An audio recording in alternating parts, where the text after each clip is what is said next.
There's a lot of sexy stuff to go through here. All right, this is yesterday's KMST Patchnotes versus 1.2 versus version 1.2.119 improvements and bug fixes. So we are on the outside. We are looking for stuff that they mentioned during the conference. See connections with there. We are looking for all the things we already heard the chat talk about for the last day. And just in general, looking for the implications on GMS and specifically Reboot where I play to see how this might affect things for us. Again, this is Tespia, so this is going to have at least 1 week of testing in Korea before it even goes to the live server, so take everything with a grain of salt. And next week we will go over the specific details, what actually made it into KMS and what got left behind in the test server. Of course, big shout out to Max of Orangemushroom.net for this big old beautiful translation with the shiny pictures and the moving things. As always, very good stuff. So make sure you check out his stuff and that you whitelist him so that you can get some beautiful ads on the side so you can get a little money, because this is some good stuff, okay? Alright, so first things first. We see some star forcing here. This is very fast. Faster star forcing, good. Why? Time equals money. Star forcing, slow, wastes time. Alright? You don't want it to waste your time. Time is money. Okay. It has so many different improvements, bug fixes, and quality of life. A lot of it were mentioned during the customer conference last week. Oh, there you go. Overview. Let's just skip all of that and go right into it, because we are going to be. It's a long patch note already by the looks of it, so let's not make it too much longer than it has to be. Certain buff skills with cooldowns can now be registered to the pet auto buff. Cool shit. That's actually something that was on my list. Not all of them though, but you know, baby steps. Skills that can be registered will say so in the skill descriptions. All jobs, Mihail, so the Mihail link. And 5th job, decent skills, all of them. Beautiful. I don't really use auto buff, but for the people who do, I'm glad for you guys. This is annoying otherwise.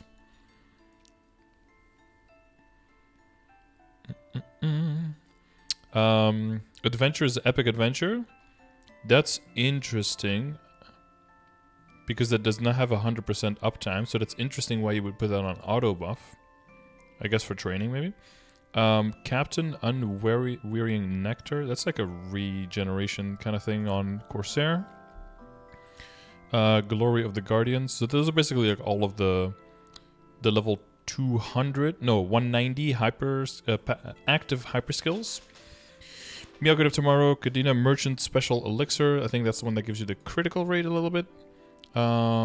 Heroes. I don't think all of these you would necessarily want to put on auto buff. Demon's Demonic Fortitude, Resistance, Will of Liberty. Yeah, so it's mainly those level 190 active hypers. And but the main thing is here the 5th job decent skills and the Mihail link skill, being able to put on auto buff. That's really cool. Still no macros that you can put in here, just one skill at a time, but you know, maybe they'll allow us to put these skills in macros soon as well. Maybe later in this patch notes, we'll see. In Steve's life, he did macro decent skills. Oh yeah, that'd be really cool. That's the main thing I'm looking for, is to be able to put them in macros.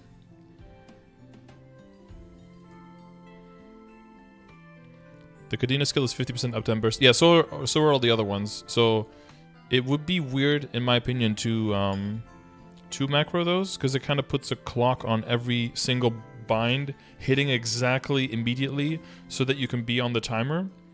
But you know, if the Kana always binds exactly when the Kishin is up, then this will save you 1 skill in your rotation for bursting, of course. Yeah.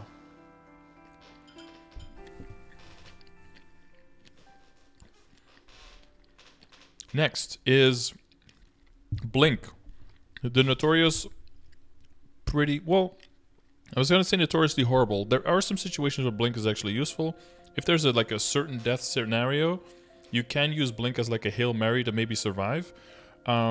Which means it's like almost like an iframe kind of. It's like a Hail Mary iframe. But in some situations where you know you're definitely going to die, you can make it from definitely dying to maybe not dying. So that can be kind of useful. But of course, very niche. So apparently they changed it to a floating skill. You can float for up to 4.6 seconds at level 25. So I assume that goes up a little bit more to level 30. We'll see the details later, most likely. The all-stat passive boosts have been changed to 25 weapon and magic attack, which definitely makes it, after Holy Symbol, the best decent skill to level up because of its passive. 5 seconds at level 30, yeah, that would have been my guess. And then this probably also to 30, weapon and magic attack at level 30 would be my guess. HP consumption has been increased from 5% max HP to 3%. And the cooldown decreased from 40 seconds at level 25 to 20 seconds at all levels. So you could use this for 20 seconds, 5 seconds of float when maxed, but of course the float will probably be quite a lot shorter at level 1. So that might, it looks like, you know, for late game bosses, basically probably everything will lucid and above.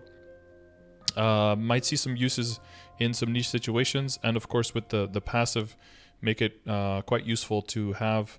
Actually makes it stronger when leveled than like decent advanced blessing for almost all classes, except Kana and Demon Avenger excluded because of the scaling of HP. So that's really cool that they're taking a skill that has basically been useless the whole time and giving it something useful. The following screen effects will no longer block boss monsters' HP gauges. Aaron's Adrenaline Burst, Luminous, yeah. So basically all of the effects that are a border around the whole screen that were covering the boss's HP, so you couldn't even see how much HP they had or where they were at, that's now going to not block that anymore. So probably be behind it or be like transparent enough that you can see through it. You got rid of so many of this skill because I didn't need it. Yeah, I think that goes for most of us who probably disassembled a lot of blinks over the years, but you know, everyone's going to just have to start from 0. Except for that one guy who actually has level 14 blink because they just leveled everything up. That person will now have an advantage. But, you know. When a bind skill is used on an enemy that is resisting binds, the effects of the skill other than the bind debuff will now be applied. I don't know why. Like, if a skill says you bind a monster and then during you binding them something happens, that's very different than you bind it and you also do another effect, because then if the monster is already bound, you should still, in the first situation you shouldn't do the effect, but in the second situation you should do an effect, right? So I assume that there's some binds that have a on bind effect or some that just have additional effects on top of binding. So it seems that those effects will still apply even when the boss is already bound. So that's really that's pretty good, I think. During party play, we have changed it so that debuffs other than the bind can apply when the buffs are resisted, so that you can still contribute with your effects. Yeah, which is a better buff, I would say, in GMS than in KMS, where it is coming from, of course. Because in KMS, some of these classes actually might be the main binder, but in GMS, of course, none of these are ever the main binder because there's a Kana. Maybe the 0, but mainly it's just a Kana, so that gives, you know, from that kind of perspective, it actually gives a bigger buff, or for more people a buff in GMS. So, Nightlord, it seems they have moved some of its damage away from the burst and into the, so from the DPS away and into the DPM by increasing the final damage reduction during from quad throw during spread throw a little bit, but increasing the base damage of quad throw a bit. So this means that the class's burst potential will go down a little bit, but overall should increase their damage a bit to make sure that, I'm not going to do the exact math, but I'm pretty sure it increases their damage overall a little bit more to not make them as burst dependent. And if you have an unfortunate spread throw, it's not as big of a giant just smack in the face and you're like going back to being like a wet towel for or like a wet newspaper for 2 minutes until your skill comes back, but more a nuanced, a little bit more DPS, a little bit more DPM in favor of losing some DPS, which I think is probably good. But they're still going to be very, very, very heavy DPS class, of course. Yeah, and of course not to forget exactly 420 throw it. Viper, so the Buccaneer. Preparation time for Ocean's energy has been decreased from 10 to 8 seconds, which is for Furious Charge. That's not the fourth V.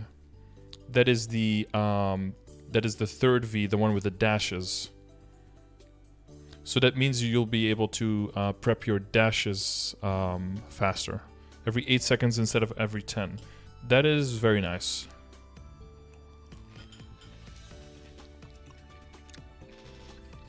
Ten to 8 doesn't seem huge, but it's a 20% decrease in cooldown, right? Which, if you put it in percentages, that's pretty huge. So I think that's very useful. Because you need to stay very close as a Buccaneer because of your damage coming from Lord of the Deep. So you want to have skills that allow you to have a lot of mobility because your positioning is very important. So giving you more options in your positioning, in your mobility, within your positioning, is this important? I think that's overall a good move for the class. Mihai Link skill duration has been increased from 110 seconds to 180 at level 2. This, I believe, this, what is it for us? Is it like 90, 110, 130 for us?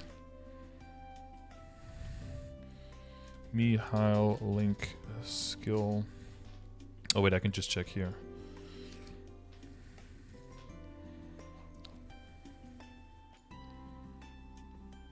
Yeah, for me it's 130. I believe it's 90, 110, 130. Yeah. This does mean if they increase it from 110 to 180, what is our level 3 going to be? Because I can already see this happening. Level 2 gets changed to 180 seconds, and level 3 stays 130. And it's actually gonna be... And everyone has to like remake a Mihail and get a level 2 Link instead of their level 3. Or they multiply it and keep it going and do 90, 180, 270. Yeah. Here's my prediction. Okay, when this happens, GMS is not going to implement the 130. They're going to implement the 180 because that's just copying, but they're not going to implement the 130 change. And there's going to be two things that are happening. People who don't have the patience are going to immediately start making a new Mihail and getting a level 2 Link instead. And then by the time they're done with that, they're either going to just remove the level 3 Link, or they're changing the percentages on the level 3 Link. And then the people who made the second Mihail is going to be for nothing, and then they just have 2 Mihails in their inventory. And then they're going to be mad that they were forced to make another one when they just had to wait like 2 days for it to be fixed. Or like 2 weeks probably. Probably 2 weeks or so. The easiest fix for next one would probably just to delete the level 3 Link. So it probably will still show up as a 3, but it'll just give you the bonus for level 2, which will still give us a 50-second increase, which is very nice. So in the current situation, what happens is that if you have a character that has a lot of buff duration, for those characters, you can get to 100% uptime with just level 2. For all other classes, even if you have a little bit of buff duration and you have the level 3 Link, it's still not exactly 100% coverage. It's a little bit under. So this is definitely a big increase that will definitely make it to the point where you can have full coverage. And by the fact that you can also put it in the auto buffer here now, that will make it at least one skill that you don't have to think about, because not having knockback, at least knockback at 100% uptime in 2021 is pretty awkward. So yeah, that's probably that's my thoughts on all of that. Why would you not want 2 Mihails? Imagine not maining warriors who already have 100% knockback resistance always deny. Come on. What if Mikhail and Mihail are 2 different characters? They're not. Soulmaster, so Dawn Warrior, Dance of Moon, Speeding Sunset. The effect of not being able to be knocked back by any attack will now apply for a short period of time after the action ends. So they extended the duration of the... and I don't think this is knocked back. I think we talked about this before last time, right? I think it's knocked down, not knocked back. For people who are not aware, this is knocked back. Knockdown is for stronger effects, like Hard Magnus Swipe, Lotus and Damien pushes, you know, that kind of stuff. Blaze Wizard. Burn and Rest, the skill that's been changed 2 times so far, 3 times, 4 times, a bunch of times. And that was never useful so far. Let's see if it becomes useful now. Max MP recovered has been increased from 75 to 90, step in the right direction. Cooldown has been decreased from 90 seconds to 60 seconds. Also step in the right direction. Anyone who's played a Blaze Wizard knows they gobble mana. They just guzzle it down, like, oh. It, you can... Let's go, ooh! Thank you, Pandu, for the sub, my doo-doo. And enjoy your silver badge, my dude. Thank you. You can probably use this every 20 seconds in the beginning of the game. 60 seconds and 90%, that's definitely a step in the right direction. For the people who were, you know, who don't remember, basically what they did a patch or 2 patches ago, they wanted to, because I'm remembering so well, I don't even know if it's 1 or 2 patches ago. They said, like, we want to alleviate the problems of high MP cost for Blaze Wizards. So they dropped, like, the cost of skill by about 20%. And then they added this plus 50% to all of the 5th job skills, which it wasn't being applied to. So, like, we're going to make it easier, actually ended up increasing the mana cost overall for Blaze Wizards by a lot. So, probably to actually do what they said that they wanted to do, now they have to do this, right? Liberated Magic MP cost boost has been decreased. Instead of an extra 50%, an extra 30%. This also gives a lot of extra damage, right? This is what the Blaze Wizards rely on to deal damage and to scale very well. But yeah, their MP cost. So these 2 things should make their MP consumption a lot more bearable. Of course, Dawn Warrior here is also like, hey, what about me? They should probably double or maybe triple Dawn Warrior's base MP just so that he can actually have some MP to use in the first place. But I guess that's a problem for another day or for another patch. Maybe they'll add it to the actual KMS, from KMST to KMS. That's going to be one of my predictions, okay? See if that one comes true. Aaron, Blizzard Tempest Direwolf's curse range has been increased by 30%. When dealing additional damage, the range to find cursed enemies has been increased by 150%. Okay, so more ease of confirming damage on the Blizzard Tempest, on the big ice balls and the Direwolf hitting everywhere. Evan, up jump. Support jump name has been changed to wind jump. This skill now lets you activate a gust of wind to jump higher without Mir's help. I think because of support jump you needed Mir. That meant that it was a certain type of skill that you could only perform. Yeah, you could only perform it when Mir wasn't also doing a skill. Performing his own skill, excuse me. So that means that now you can do the up jump even if Mir is doing his own skill on the side. And that should ease you into like mobility when you need it. You can, but he returns. Right, he does a return when you use it. That's what happens. True.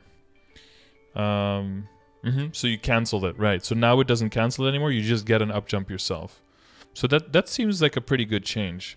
And Mercedes acrobatic jump name has been changed to spirit jump. The skill effect has been changed. The cast action has been removed. I mentioned it before, but like my main gripe and my main thing with like up jumps or jumps in general is please make all the up jumps in the game the same. There are 3 different up jumps right now that all do the same thing in the game, and nothing is more annoying than cycling between characters that have different types of up jumps and having to switch to muscle memory over every single time. It's super annoying. They're the same skill, they're the same effect, just make them have the same key combination for all of them, please. You like the auto return? I think it's one of those things where if it does auto return, you work that into your combo, and if it doesn't auto return anymore, you just play around that. I think in general this has less potentially negative side effects, but also less potentially positive side effects, I guess. So depending on what you wanted to do. Mercedes' new effect is pretty clean now. Oh, that's good. That's good. I don't see it here, but that sounds good. Swift Phantom cast action has been removed. Wait, this is the regular flash jump, right? Wait, why? I like the Swift Phantom effect. I think that looked pretty cool. Wait, cast action. The cast action has been removed. That doesn't mean the sprite, right? What does that mean? What gets removed?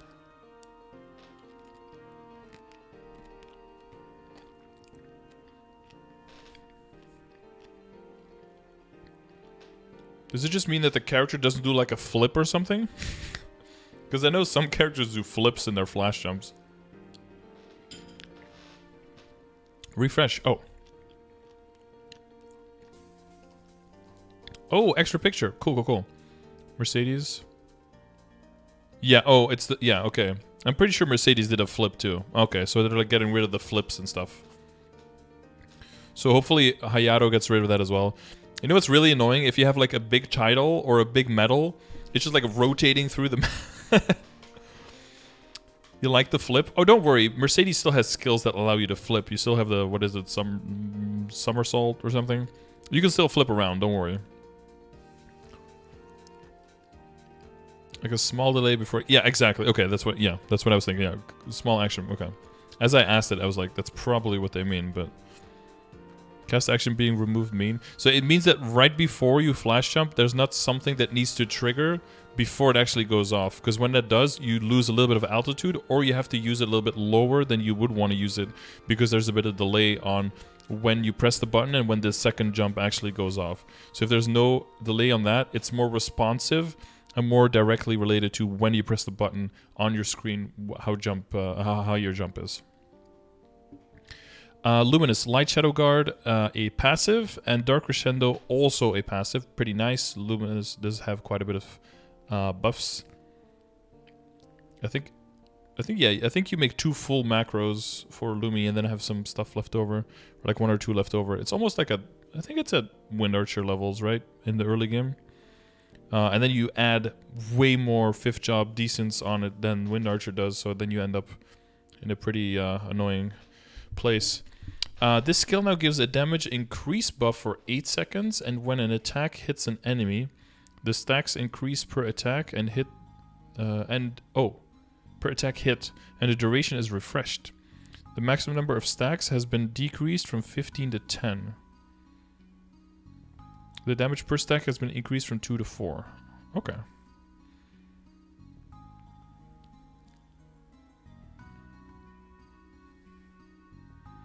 Okay, so that can give up to 40% damage now. With fewer stacks.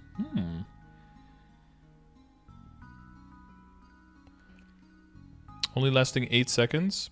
Yeah, but it refreshes. It refreshes every single time you hit an attack, right?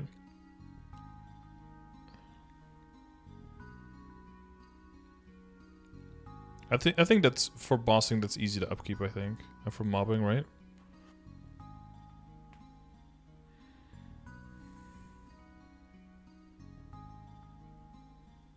They're making you use the meteor, really?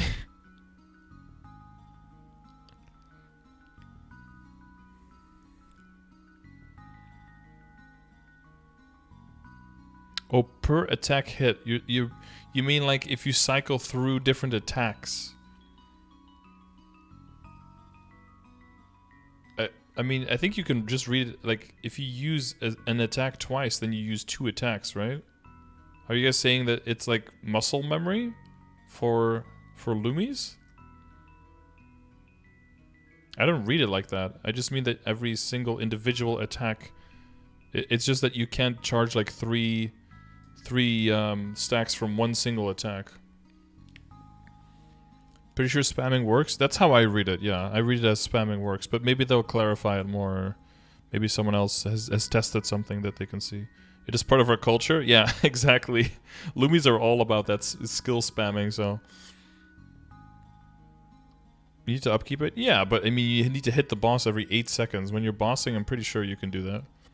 And if you don't, I'm pretty sure you can restack pretty quickly, because you only go up to 10 stacks anyway. That should be able to rebuild pretty fast. Demon's Will. Oh my god, guys. Own your resolve to ignore certain abnormal status effects. You will be immune to status effects for 3 seconds after use. Not for everything. Does not require SP. Oh my god. Guys, I will be able to solo Hard Hilla now on my Demon Avenger. And it only took me level 252 and waiting how many years until the will skill?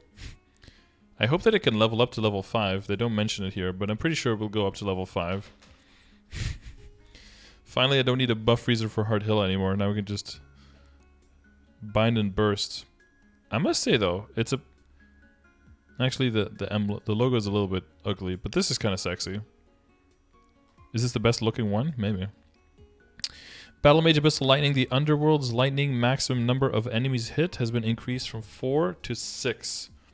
Okay, just to make the mobbing during that stage hit a little bit more. That's pretty cute. I'm not sure if that does anything for any bossing. Oh, it does, right? Because during your if you're in your single target thing, instead of hitting one target, you hit a third, right? Which meant that if you would hit 4, you'd only hit one target still. But now that it goes up to 6, you hit 2 targets instead during Abyssal Lightning. So that can be a benefit in what? In some stages, I guess. You fell asleep? Well, welcome back, Overload Smo. We're just going over the skill changes. Wild Hunter, lots of stuff here. Let's see the motivations first. Jaguar Storm summons Jaguars in a big range, so it was difficult to hit all the attacks when fighting boss monsters. Very true. That's why people do BAs in the in the Aqua Road well, where all the Jaguars spawn right on top of the dummy, so they can inflate their BAs. If we simply decrease the summon range, the hunting effectiveness would have been lowered. And the effects would overlap and decrease visibility. True. Therefore, we have added a method that summons a smaller number of Jaguars but increases their damage to make up for this. Okay, we'll keep an eye on that. So the special Onyx Jaguar has been added and can now be caught in the Jaguar habitat. Ooh, the Onyx Jaguar. Wait, is that the one that was there in the beginning of the release of Wild Hunter and then never came back? Is that the guy with the horns and with the shiny eyes? Onyx Jaguar. Maple story. Please bring back the Onyx Jaguar post from 2 years ago. Oh, that's the one with the blue... Oh, the one with the blue paws. Oh, cool. They're bringing that one back. Oh, that's cool. Wild Hunters rejoice, baby. Time for Blue Paws. Blue Sock Jaguar incoming. And I think it also has one of the better stats, I think. Is it the one with IED? I'm not 100% sure.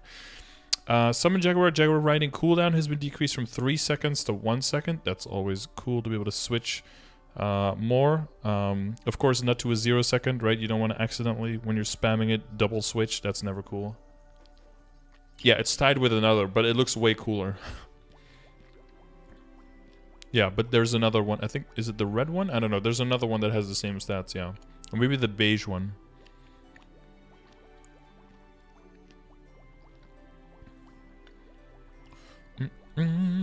But it looks way cooler, why, Sereni? Come on. It looks so much... are you not... are you not into little blue feetses? Come on. Crossbow Booster. This skill has been changed to a passive skill. Name has been changed to Crossbow Acceleration. Oh, wait. A booster being made passive. Does anyone else in the game have a passive booster? Shade does not have a booster. Does Shade have some kind of attack speed boost?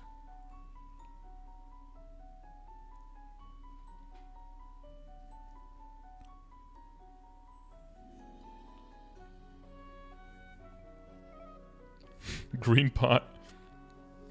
I guess it's because they mainly use Hurricane skill, right? So it kind of doesn't make sense. You could really argue to giving it to a Wind Archer as well then, though, right? Because how much of the Wind Archer is really... I feel like it should be passive for them too. And arguably for Bowmaster. But... And Phantom? Yeah, and for Phantom I would say too. Mechanicus Hurricane class? Not after Neo. They're changing the main attacking skill. Kappa. Actually, somebody said Cannoneer. Imagine if they switched Cannoneer's main attack to actually being a Hurricane skill. To becoming like a little bit slower, but like a continuous stream of just like cannon shots. And you could just go like, you could just hold it down.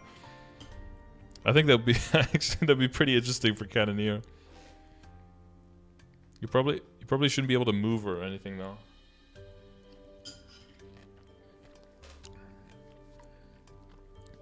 Yeah, Ilium has a passive. I meant like a class who has an attack booster, a speed booster, the only speed booster as a passive.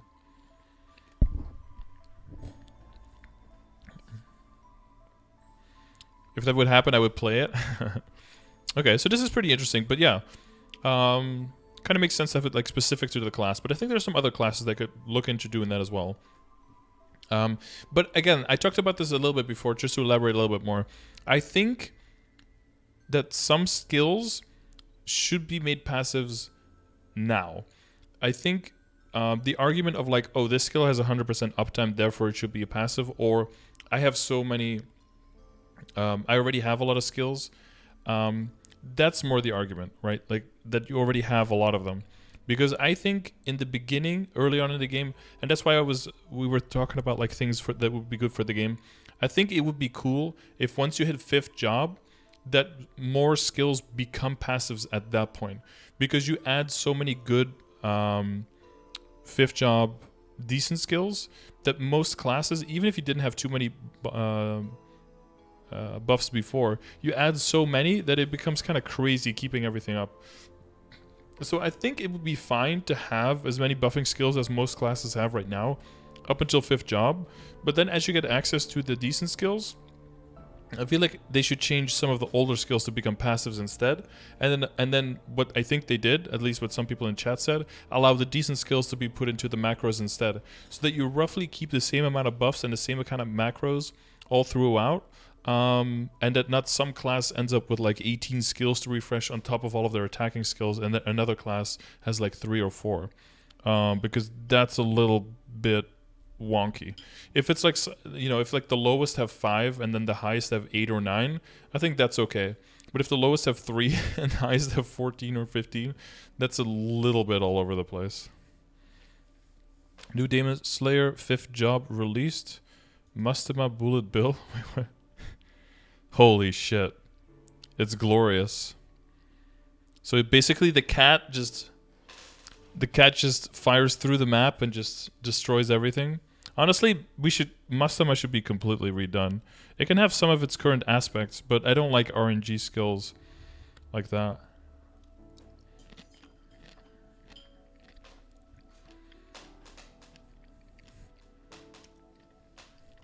Well, apparently they can Overlord's Mode, some people said. Because of the changes, so that would be pretty cool. Check out the flame I just got. Okay, for everyone to see. What the fuck, bro? What the fuck, bro? That's pretty nice flame.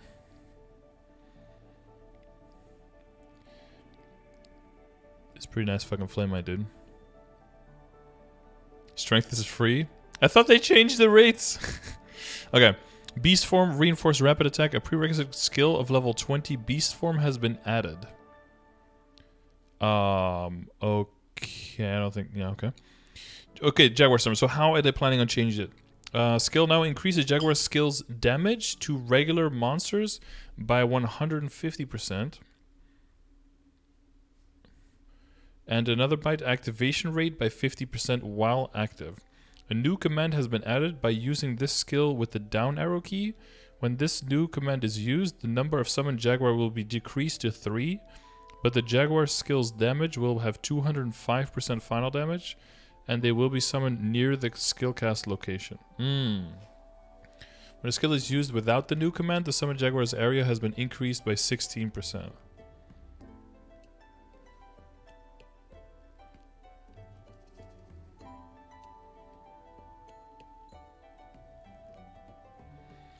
Wow, that's a lot of change and a lot of utility and an extra option.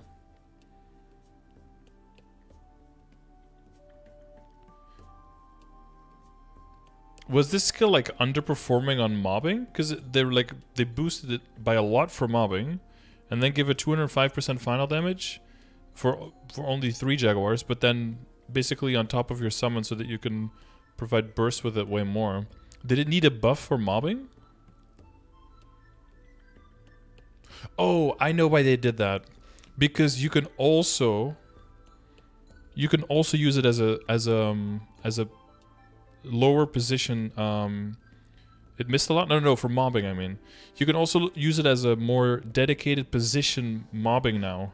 If there's like one platform that you want to cordon off, the other summons for Wild Hunter are a little bit memey, right? Because they like one is pretty short duration and the other one attacks in intervals, which is really weird. But you can also use it for a platform that's like an okay size, and then use the bossing mode on the platform. But then because of the extra activation, that platform is going to be like constantly cleared by these guys as well. Or you can use it like all around the map and then use it to loot, which is probably still the primary value, right? You use the regular form, Jaguars everywhere, move around the map to loot, not lose too much value while you're doing that. That's probably a way to do it. Very interesting. I think a good idea. I'm not sure about the numbers because I don't play the class, but it's very interesting. Xenon. They say in the notes below it, just keep reading. Well, how about you listen, Genogar? We already read the notes below. Mega Smasher. Duration has been decreased from 10 seconds to 6 seconds. Damage has been decreased from 550 to 525. Attack interval has been decreased by 29%. Fuck. Can someone do like quick arithmetic? Henry Coding 2 is in the dev note. I know it is. We read those first before we... Never mind. Must have missed it, yeah, no worries. I read this first because I wanted to read why they did it first before seeing what they did. To see if it would make sense. From the video I saw, the 3 also wander around rather than aggro the target. Oh, So maybe not ideal yet then. Maybe if you do the 3, they should have like a restricted motion as well. If you read it, then why did you say, I assume? What did I say I assume about? Damien, how about you? Suck a dick, dude. It's more hits. Is it? Yeah? I don't know what the attack interval...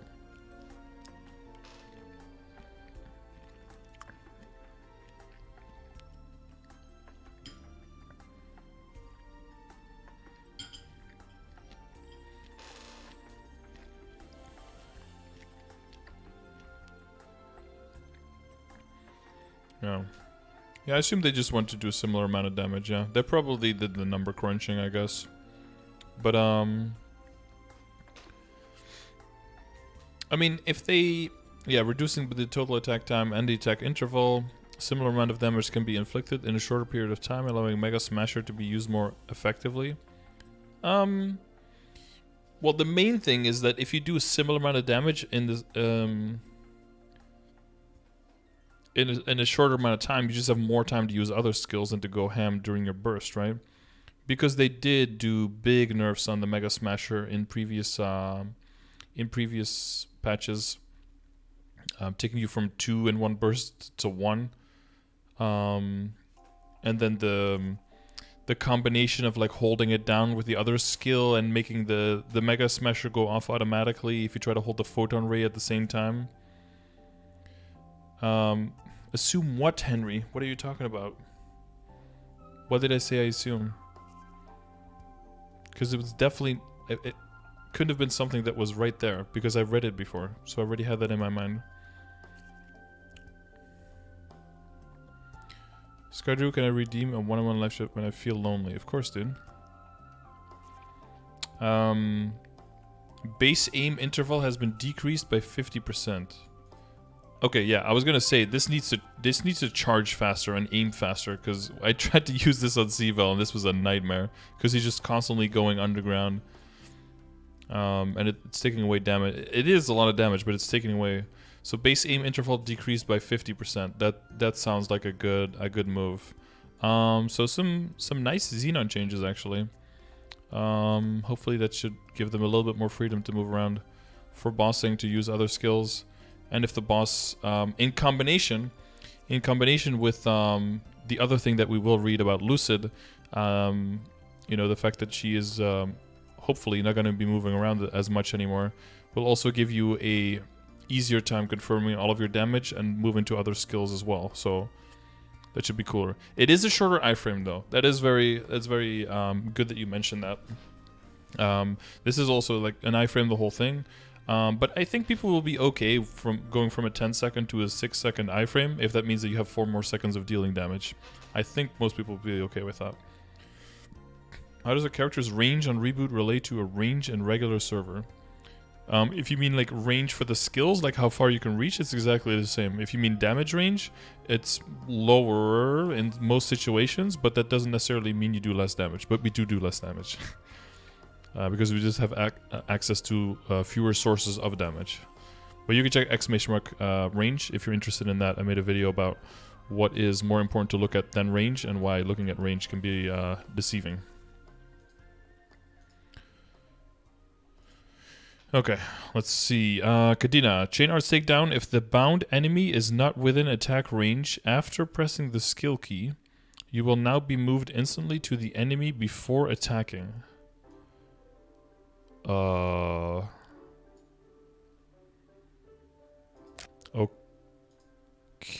did that... That it's... What? Okay, I don't think that's useless. Yeah, that's what it looks like. Very nice. Same patch that keeps core overload from freezer. Yeah, that's also really good. 0. Transcendence Will. When you resolve to doesn't require a skill. Combat orders does not apply to this skill. Wait, it says that specifically here. But oh, it says it here as well. I just didn't read it. Fuck. This skill automatically is acquired at level 140. Okay. So a will skill for 0 as well. Does everyone have one now? Did everyone get one now? Okay. Because 0 and demons, you were like way in the back there. We didn't hear you for the last 7 years or so. Did everyone get one now? Did everyone get theirs? Finally. Frosties, thank you very much for that prime, dude. Appreciate it. Welcome to the gang. Welcome to the Scartards. Congrats on extra chromosome, you badge, beautiful emotes. Appreciate you. You get a will skill, yeah. Probably going to nerf because zeros can reset that 2 times. Oh, that's very true. Yeah, that's a good point. Once with a hyper and once with a 5th, right?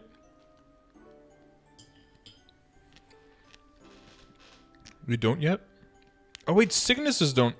Wait, yeah, Signuses don't have one yet, right? Oh, they got in the patch before this one. Yeah, you're right, yeah. Okay. Right. I can't believe they were like, oh, some classes don't have one yet. Let's give one to Cygnus.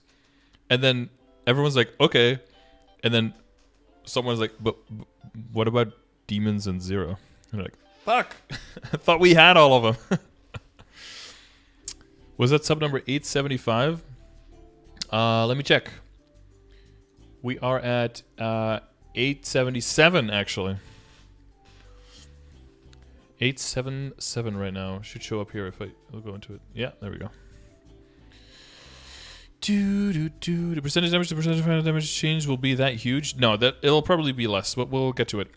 Cubes, Flames, Acquisition, Experience, Improvements. Okay, let's see if this is an improvement, guys. The acquisition methods have been unified from various routes to a single one where you can acquire them by defeating elite monsters and elite champions which appear on the map. Hang on. So instead of... Okay, I don't like this because I don't train or grind. So you're basically taking all of my flames and my cubes away. Let's keep reading. The cubes will be maintained at about the same level as before, but rebirth flames will be increased to about 5 times as much. Rebirth flames, so that's both of them, so the powerful and the eternal. Maple is 50% Netflix and 50% grind, apparently. Yeah, that's what they said at the conference. In areas with higher level monsters, there's a higher acquisition rate. We plan to continuously observe the overall amount of rebirth flames that are acquired and used, and make adjustments accordingly. When any changes are made, we will notify you through updated release notices. Holy shit. Okay, I'm trying to record this. It's gonna have a lot of sub sounds in the background, but goddamn. Who dodged? Who dodged? Who dares dodge Overlord Smo? He does not fuck around. Holy shit. Thank you for 25 subs. I don't know what to say. God damn, that's so generous, man. That counts for a...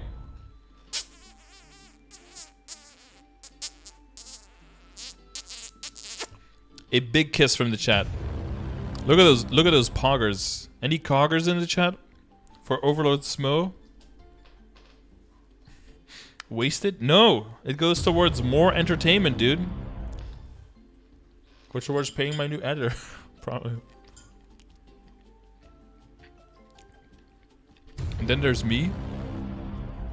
Water PSD. You're just a pro dodger, bro.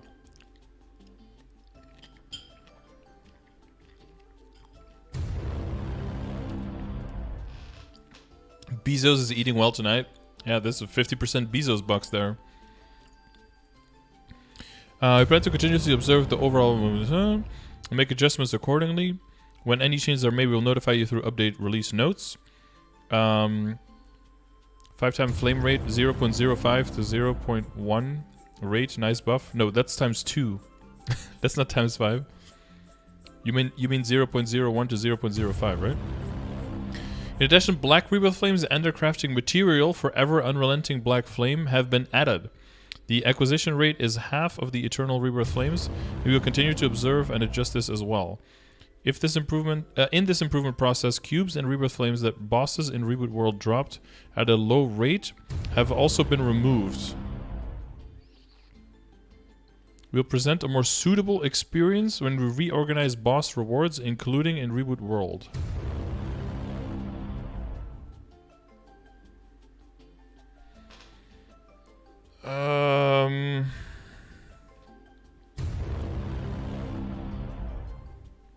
So they're removing, but apparently, from what Sam said last time, the cube and flame drop rate in KMS is very, very low. You don't hear the cube drop. So if they're just removing them there and putting them back somewhere else instead for KMS, that kind of makes sense. But the drop rate in GMS is pretty high. So if they just remove them for us in GMS, and then that combination, that comeback might be pretty bad. The only solution to this, like for someone in my situation, for example, will be that I can't really rely on high drop rate during bosses anymore, and it's going to be more about, it's going to be more for quantity over quality. Like not 3 boss, you know, like 3 weekly bossers with high drop rate, but it's got to be more about having like 20 bossing meals with no drop rate and just crushing it, I think. That's a big nerf. They could have made it 50-50. People already complained about grinding being a big issue. Yeah, I don't know. They say they will present a more suitable experience when we reorganize boss rewards, including in Reboot World. Maybe this means that eventually it'll be the same or even better, but we'll have to see what that ends up being. But this seems to be part of a bigger process. However, yeah, initially for me, not great. And if you rely on bossing for income, like you're gonna get the same amount of mesos, of course, but the amount of flames and cubes you're gonna get is apparently gonna disappear. So when you defeat, so all of them from elite monsters and elite champions instead. When you defeat elite monsters and champions, they will now drop the following items at various rates. Craftsman Cube, Meister Cube, Powerful and Eternal Flames, Black Flames. Yeah, Chaos, Powerful and Unrelenting Flames and Blades. Forever Unrelenting Flame and Forever Unrelenting Black Flame to create the Black Flames. I wonder with this if they will keep the same limits. There's of course no limit. Oh no, it's not elite bosses. Sorry, there's a limit on killing elite bosses, of course, but elite monsters and champions. Okay, so this is further going to give you value if you're training and or farming.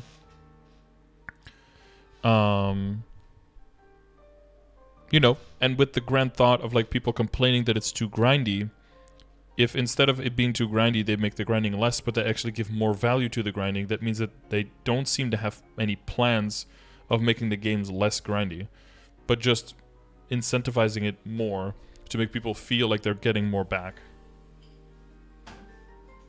Is what this looks like. So if this is part of like a bigger move, we'll have to see if that fits into that narrative, into that, you know, overall idea.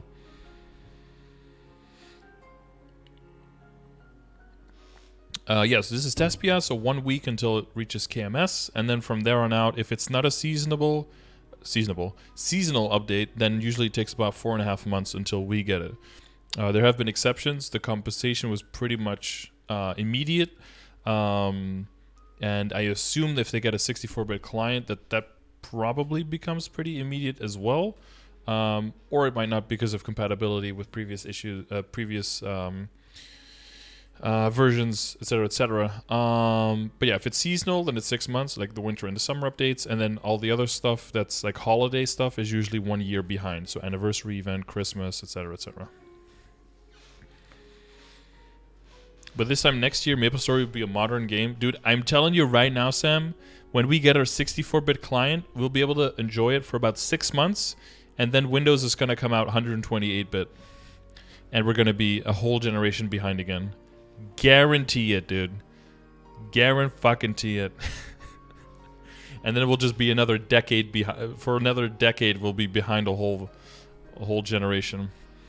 You can now craft the Black Reboot Flames using accessory crafting, be Meister rank, blah blah blah. Finally, a use for your magic crystals. It took them almost 2 decades to allow chat to be resized. Yeah. 128-bit in 2030. In the following content, certain items have been removed from the rewards. Elite monsters and champions don't drop the hammers anymore. I don't think 50% gold hammers were used anyway. Because, I mean, if it fails, it still takes up your slot. And I think if it succeeds, it takes up both your slots on the item. So who uses this? This just ruins your item. Elite boss, rare treasure box. Craftsman cube, Meister cube, powerful flame, and eternal flame. All removed from the elite boss. What does that mean, guys? Even better rates of occult cubes. Yay! Okay, I'm done. Don't tell me you already transposed it. How do you transpose it on the first day? I take like weeks to try. And you got 3 lands. Okay, well. There's 1 hammer slot in KMS? Oh, I see. And if you pass, you just pass.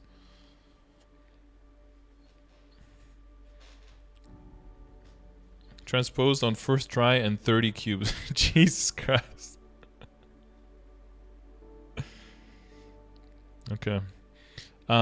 Mythical Vein does not drop the Chaos Blade anymore. Powerful Chaos Blade, Unrelenting Flame, blah blah blah. Alicia's Ring Box 1 through 6 takes those items out as well. Okay, so basically anything that gave those flames, items for the flames, or the gold hammers have all been removed. They're not mentioning gold hammers here at all. Does that mean you're going to be able to buy them somewhere else? But Legion Coin Shop improvements is next. Which, that's also something on my list. Would be cool to see that. And see that they added all the flames. Finally, I can use my 120,000 Legion coins. We can start flaming, baby. Hey, you're laughing that I have fewer cubes and flames now? Ha! I have 120,000 Legion coins. Gimme this change. I'll buy me some flames. And the limits are not too shabby either. 100% epic potential scroll limit, 2 per character, right? they were only 50%, I believe, right? 50% epic potential scroll, so they added 100%. Karma Craftsman Cubes for 100 coins with a limit of 30 per world.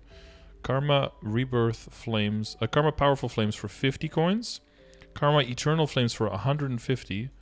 By the way, Eternal Flames for 150 and Craftsman Cubes for 100.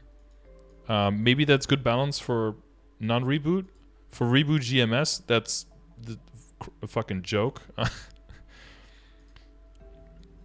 We're done with that 50% budget. Yeah, 50% epots.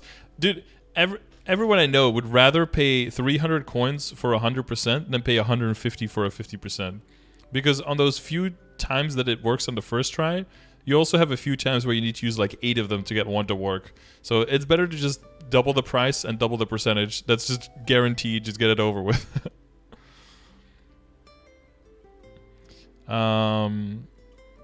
Karma Eternal Flames. Karma Black Flames for 250 coins. And this is all a limit of 20 per world per week. So that's not too bad. And then 100% additional potential scroll, 200 coins, a limit of 2 per character. That's the bonus potential scroll. The following items have been removed from the shop: 50% epot, craftsman cubes, and 50% additional potential scroll. Legion preset has been improved. The Legion preset coupon's price has been changed from 500 coins to 150. Ooh. Okay, that's a lot lower. After the update, the number of purchasable Legion preset coupons has been reset to 3. Legion preset coupons have been changed so that each Legion preset can be extended up to 180 days from when they were used. Ah, okay. So you can just pre-buy, right? So now it's like secondary pendant slots. You can just pre-buy a few of them, just stack them and use them, and then they'll just stay for much longer, and you don't have to reapply it every single time. What up, Beast Mode? How you doing? Legion preset that were open as of have been extended. Okay, cool. Developer notes: to alleviate the hurdles of resetting additional options, various rebirth flames have been added to the shop. Besides this, we will continue...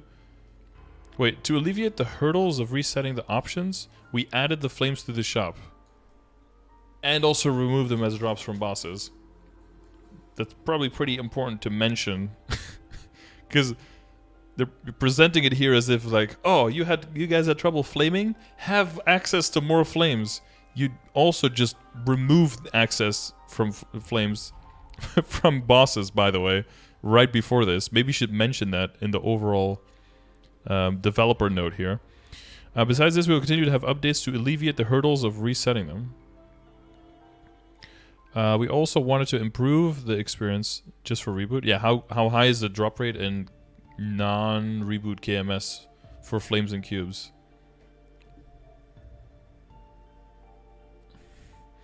We also wanted to improve the experience of using Legion presets by decreasing the price and extending the maximum duration. Non-existent, exactly. They didn't remove it. It just doesn't exist at all. Okay, item improvement. There's our beginner GIF again.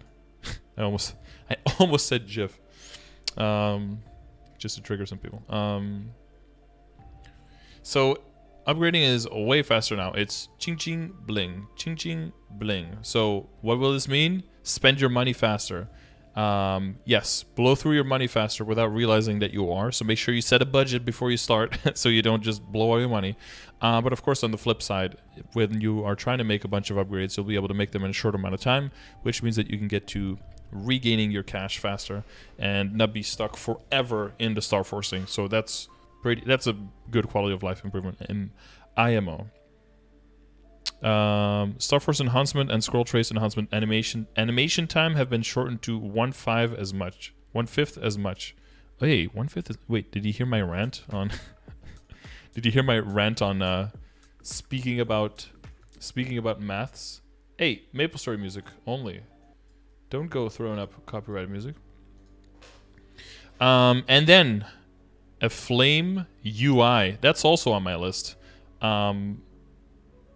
Not a good flame, but at least a flame UI, guys. No more infinite dragging of flames or only using flames that are stacked in hundreds from the compensation.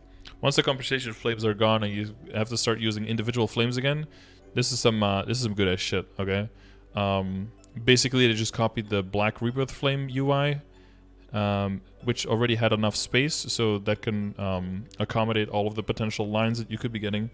Level 10 bow flame, yeah, just an interest. Okay, so you know what it's gonna look like, all right? Oh, and it's got like the flame here. I didn't see that yet. Okay.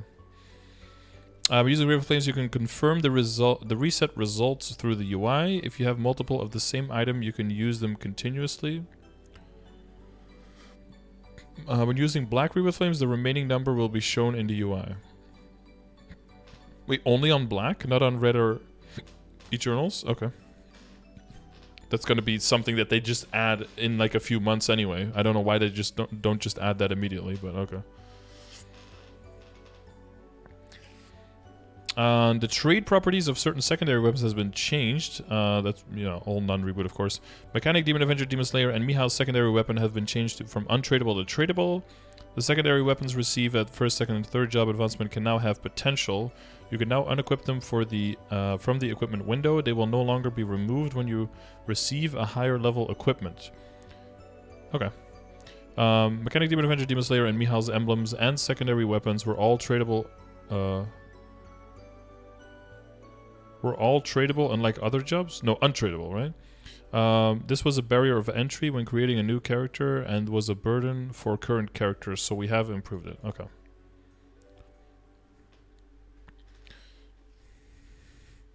Yes, buffs. Well, this is not like a buffing or a character rebalancing patch at all, right? The one right before this was. This is more a quality of life and general improvements and bug fix patch.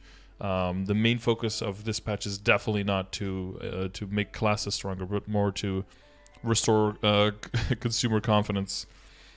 Imagine buffing DS. Also that, yeah. No, DS was actually getting a buff though, wasn't it? Oh yeah, DS is getting a buff, but we'll get to that in a little bit. When the client exits, the following buffs will no longer be removed. MVP plus experience buff, Mugong's Nurturing Tonic, so that's the MVP from Dojo. Wealth Acquisition Potion, and then the big elixirs, Boss Killer, Great Hero, Penetration, and Great Blessing Elixir will no longer be removed when you DC. So, again, that's positive, but of course the main thing would be to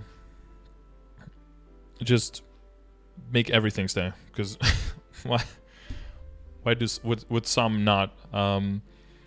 I think we still lose green Monster Park Potion, red Monster Park Potion, and all of the Legion, like the Legion Wealth, Legion Drop, Legion Experience, Legion damage. We still lose all of those.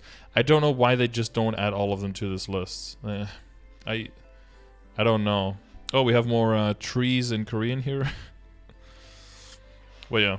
Rune EXP buff removed when DC'd. Rune EXP cooldown buff stays when DC'd. Yeah, it's just to see that priority, they know what they're doing. Developer notes, various consumable items were not saved when the client exited because of various causes. Well, because the game's unstable, which caused discomfort when playing. In addition to the previous saved experience related to consumable items, 2 of the experience-related weather effect the buffs and the wealth exertion potion, which many players use while grinding, as well as 4 elixirs and no longer removed. Wow, okay, you're just saying exactly what this says already. That's not adding anything. Sheesh! Husky, thank you very much for the 5, my dude. Sheesh. Welcome back, bro. Gold badge for you next month. I'll get it, I'll put in the order for you. KMS rarely crashes. That's kind of impressive then, that they're even considering doing this. But I don't know why. Is there like a really big problem for adding this to just all the buffs in the game? And just keep it counting while you're offline? Is there really anything negative or anything that can be abused for?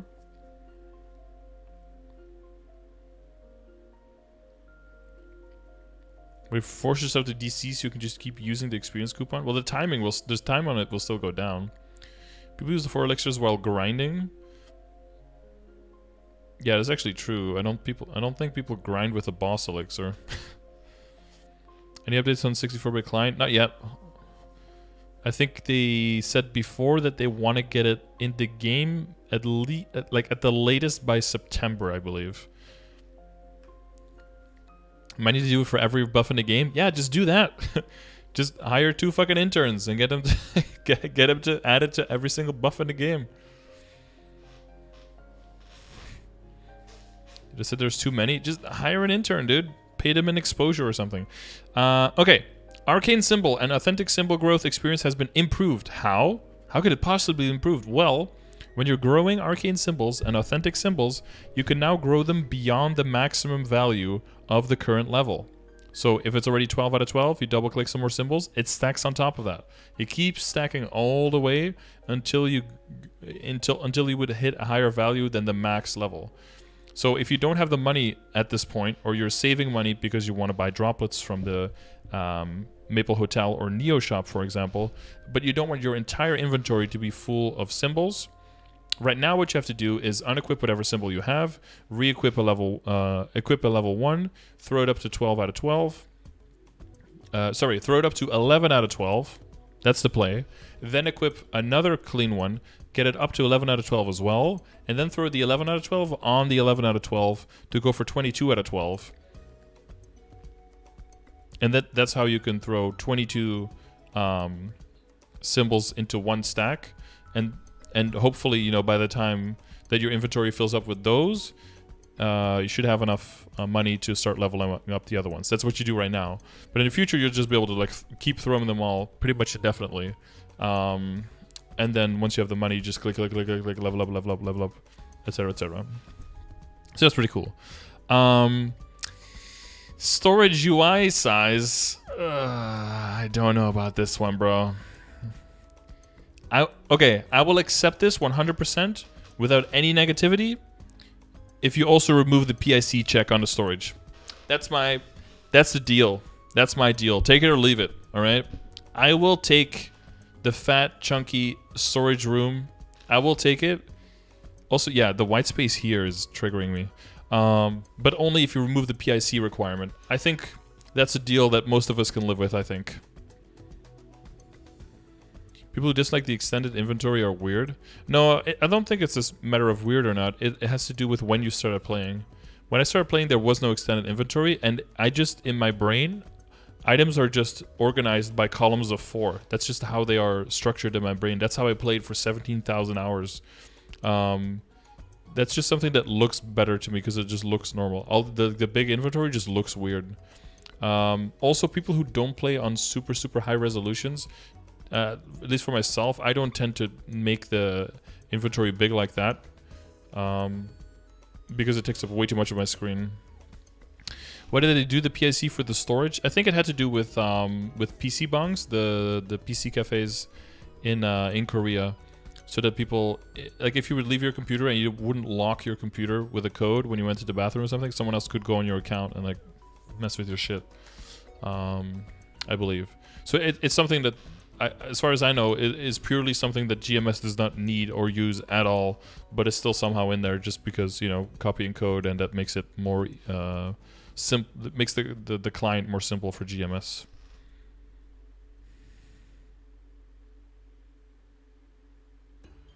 Oh god, I just noticed on the right side, this thing is like smaller than the one to the left. So this thing is not perfectly symmetrical. Ah, okay.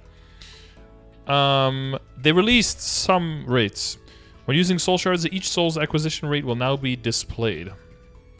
Strength, Dex, Luck, Intellect, all stat, 15% chance.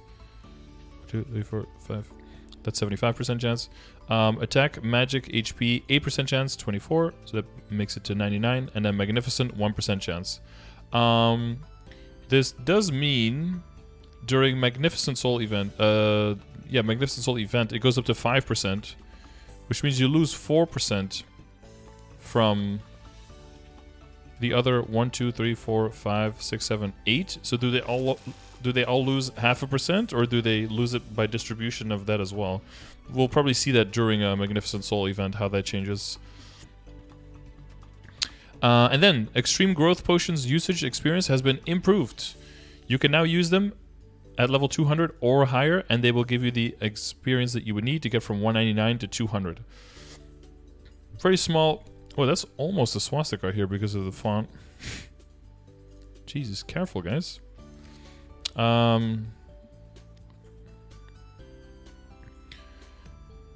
So that's nice. Existing Extreme Growth Potion could not be used at 200 or higher, so they were less useful if you only had level 200 or higher characters. To alleviate this, we have changed them so that those characters can also use them. Yeah, I think it's nice, throwing them a little bit of a bone. Of course, the amount of experience you need past 200 is way more than before 200, so it's really only a little bit, but, you know, something. It's like 25% at level 200. Yeah, the curve goes up crazy past 200 compared to before, so... It's close to nothing, but it's still something. So, the safety charm item can now be purchased in single quantities for 350 cash each. You can use mileage, that's reward points. In regular worlds, buff freezers can now be purchased in quantities of 50, 7k, and 100 for 10k cash. You can use mileage. How much are you buying freezers by the hundreds? Wait, even... Non-reboot in GMS just buys them with mezzos from the lady, right? Nobody buys these with cash anymore, right? They don't expire in KMS. Oh, wow, okay.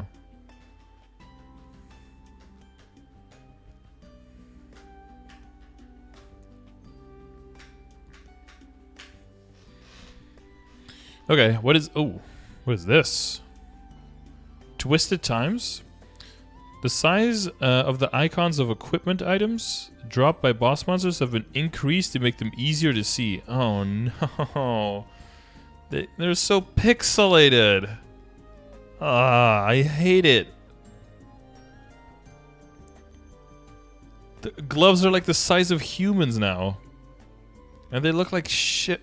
Okay, I know I'm like a complaining Andy right now, but does anyone think this looks good? It can't be just me.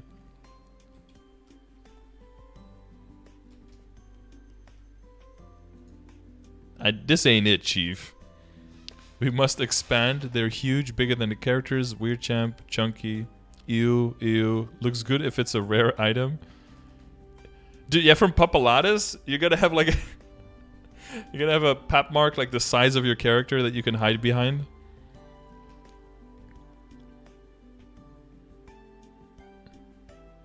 See, the arcane drops I don't get properly now. Yeah, I mean, I mainly do hard bosses that don't drop anything anyway, so it's doubt it's gonna do. It's gonna do much different. Gigantic arcane drops. Yeah. When using scrolls, Rebirth Flame, Soul Enchanters, Equipping Souls, Mysterious Anvils, and Cube items, the sound effects will no longer be output to other characters. Clean Slate Scrolls, Potential Stamps, and Potential Scrolls items have been changed so that you can hold up to 100 per slot in your inventory. Okay, hang on, wait, let me... Fuck, I need to make sure that I get my shit done. Okay, never mind. Okay, so just a little bit more room. Coins, elixir items have been crafted through alchemy. Oh, okay, like the boss rush potion. Yeah, that's stacked only up to 100. There's also some big potions for alchemy that stack only up to 10. I wish those would stack a little bit higher as well. Maybe up to 100 or something. Like the wealth and experience accumulation potions and some of the other stuff. You can only hold up to 10 of those. And the bigger, like the big HP potions for my DA as well that I made a long time ago. But yeah, this is also nice that you can have like 1,000 instead of 100. Sorry, 10,000 instead of 1,000 for some of these. So the Silent Crusade, Monster Park, the Yggdrasil runes, and Chaos Yggdrasil runes. I wonder if this will mean that the Gollux coins get stacked higher as well.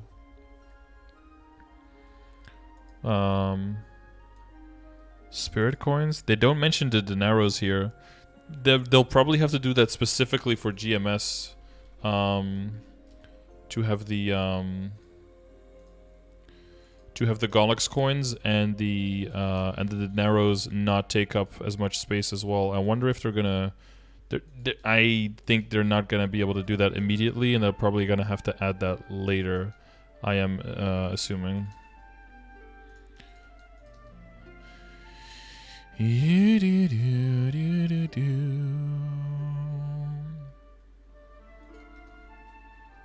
that's just for tomorrow for the hard bosses.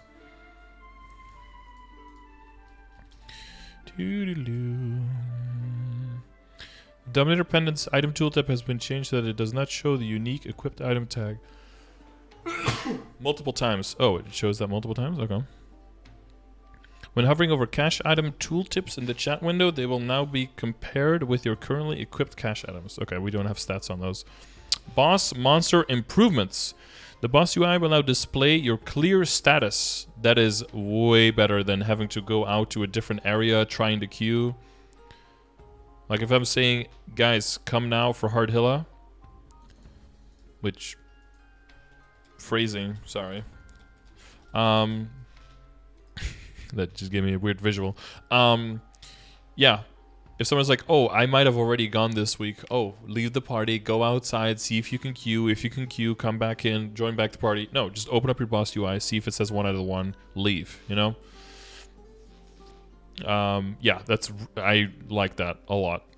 You can confirm your challenge status. You can now confirm quickly whether you can challenge a boss or not. You can see more detailed challenge and clear status in the tooltip by hovering over the boss picture. And hopefully this will give people a much better clue as well. Some people are like, I want to join hard, but I've already done normal. Can I even do that? Yes, and the information is in there, but as long as the clear information is specifically mentioned. There's one boss in the game where the clear information is wrong right now. And that is Pink Bean. If you have done, it says once a day entry, any difficulty. Actually, it's right again now because of the Marble of Chaos. But you can technically have a Marble of Chaos from the previous day and then do Chaos and then pick up your new Marble of Chaos and then do normal on the same day. It's limited by Marble of Chaos. It's not limited by the UI that you can't do both on the same day, or limited by boss entry that you can't do both on the same day. All the other bosses are specifically correctly mentioning which boss difficulties combine entries and how you know, and what the timer is, if it's daily or weekly. Speaking of which, they're removing it. Oh, really? Hang on. Okay. In the client... oh, there it is. Pigbean's entry material has been removed. The Chaos Marble is no longer consumed when entering... Is that going to be like the 4th time in a year where they switch it around? It has been changed so that you can only enter once per day regardless of difficulty. Well, just disregard everything I just said. Yes. And the Breaking the Barrier quest can no longer be completed. Okay. Cool. The client, the boss UI was changed so that you could instantly move to boss entry maps. There were there were many opinions that this improvement was convenient, but there were also many opinions that it was uncomfortable since you could no longer check boss challenges and clear statuses. To alleviate this inconvenience, you can now check the boss UI. Oh yeah, that's also a thing that changed before this. So you can always go to a boss map, even if you're soloing. You don't have to wait for a queue anymore. But it also took away the buff that you get when you queue for a boss, like that damage boost. That's gone now for all bosses as well. If challenging is not possible due to lack of... At least in KMS it's already gone at this point, but not for us yet, of course. We also added the ability to check information about the number of times you have challenged a boss and the number of clears. Wait, the total number ever? Please don't start from 0 when this comes out. I want to see that I've killed... Well... like hard will already like 200 times or something. I want to know the exact numbers. I want to know if my feeling of being super unlucky is actually justified or if it's just in my brain and I'm like being a pushover. You know it's going to be 0? Probably. I hope they don't hope they don't start at 0. Of course it's 0. Why? Why would it be? Just like Ursus? Yeah, Ursus just randomly reset one day and everyone was like, where are all my clears? I think I was at 4,000 clears. Just like rip them. Rip 7 Pink Bean and 1 Chaos Pink Bean crystals, baby. Yeah. Yeah, now it's 6 normal and 1 hard. Boss monster practice mode entry limit has been increased from 5 per day to 20 per day.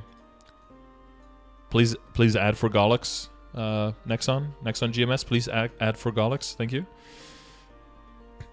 They track the info for achievements, so they have the data. Maybe they only have it for 2 years as well or something. This pet mark was worth the wait. Oh yeah, definitely JHK. I mean, yeah, even without the Star Force, yours is probably already at the same or maybe even a little bit stronger than mine. That's pretty cool though, but yeah. Clickable range of the gates used to exit the boss map has been increased. And then colorblind support and will phase 1. A crack image has been added to the floor of the purple map to better distinguish between the two. Ah, okay.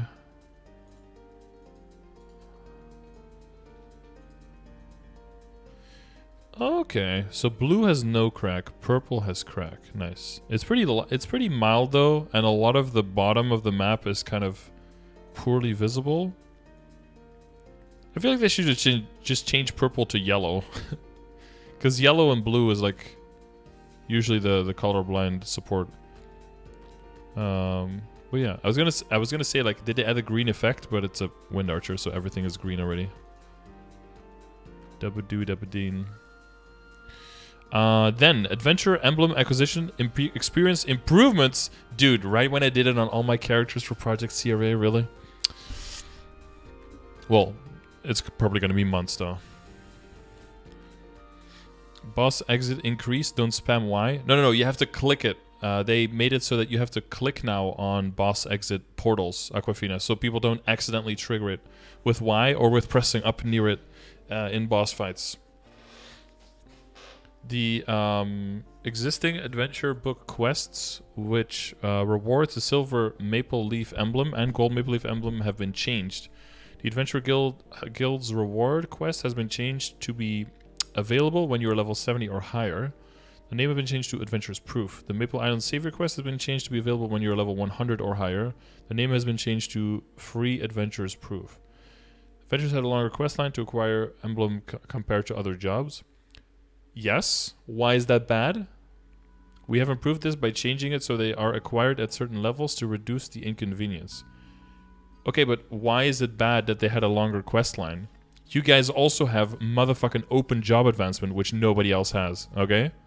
I feel like taking like an hour to get your emblem versus getting open job advancement options, I don't think that's like a high price to pay or something.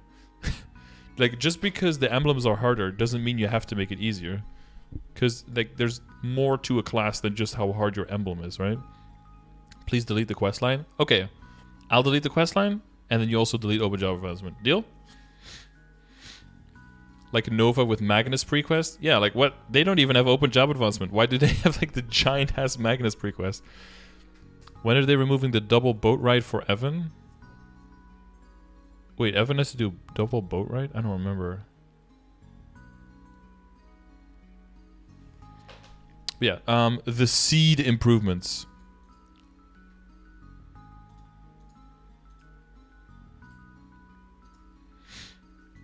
Any seed it's too low. No, too low hanging fruit. Don't stoop. 15-minute boat to get to Dragon Island and back in the Evan questline. Yikes.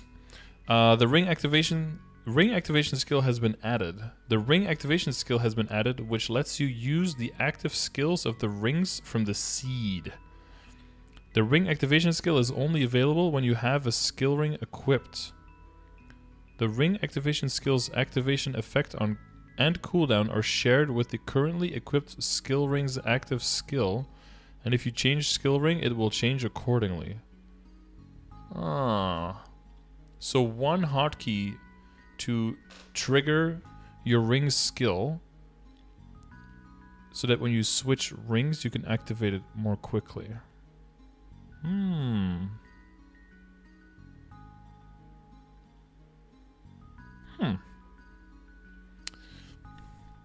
Fewer keybinds and fewer like grabbing your keybinds from other places and double checking it during the boss fight. What is Seed? Oh, Seed is Tower of Oz in Korea. KMS.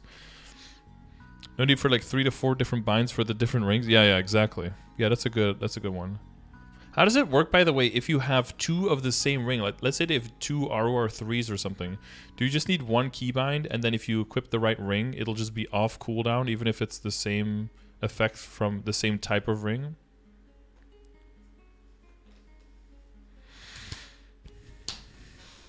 Development. Special skill rings required from the seed are used strategically in boss fights, and there are up to 10 types used. As a result, it was uncomfortable to assign each skill to a hotkey or activate the skill using the mouse during hectic boss fight. Exactly. The ring activation skill allows you to combine the active effects of the skill rings into a single hotkey, and it will relieve some of the aforementioned hotkey inconvenience. Beautiful. Pon, what's good? Thank you for the raid, Pon. Pon.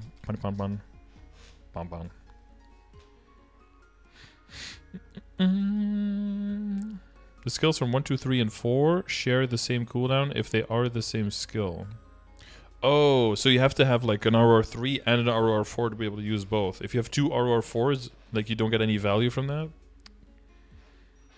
Damn. Because the skill has an innate cooldown per character, how long you can use it, not the ring's energy has a specific... Okay.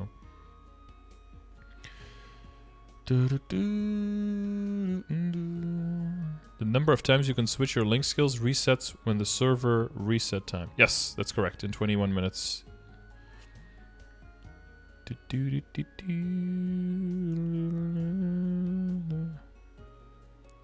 you have an RR3 and RR4, the RR3 is useless. Wait, all ROR skills cooldown? Oh, okay. Not even the different qualities, but there's the same type of buff is all shared. Oh, okay. My name is Hugh Mungus. Oh, doxed. 70k arcade power feels good. It's like the energy. Where's the purple energy hands? No aim. And then we have the seed improvements. Color blindness support on 2F. The different types of cards now have specific patterns to make them easier to distinguish. Okay, I guess people who have like color blindness are more prone to like the pattern recognition and everything. So that's good shit. The Alicia's Roar skill has been added to floor 20 to interfere with the Tin Woodcutter's oiling, and on 40th floor to push the Scarecrow. You can use the skill by pressing NPC harvest key on those floors. The Tin Woodcutter's oiling? I am so confused. I've gone past floor 20. I don't even know what that's supposed to mean.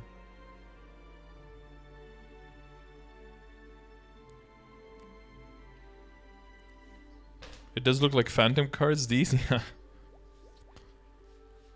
On floor 49, monsters that cannot be distinguished by their silhouette and monsters that do not appear in the game will no longer be displayed. Beautiful. Woodcutter uses a skill that makes him insta-kill you, but gets cancelled if you push him. Oh, floor 20 is like a boss that you could just one-tap, no? I probably... If it's like a boss or like a mini boss kind of guy, I just one-tap him. Okay. Monster Life improvements. The Good Work quest reward has been increased from 1 gem exchange ticket to 5. Oh, that was also mentioned in the player conference, is that they felt that Monster Life was too expensive. I'll go over this quickly, of course, because Monster Life doesn't exist in Reboot. Care limit has been decreased from 3 to 1. Monster experience, farm experience, and Waru acquired has been increased to 3x. The monster combination experience has been improved. Dude, very good on all the maths and the text here, Max. Top marks, dude.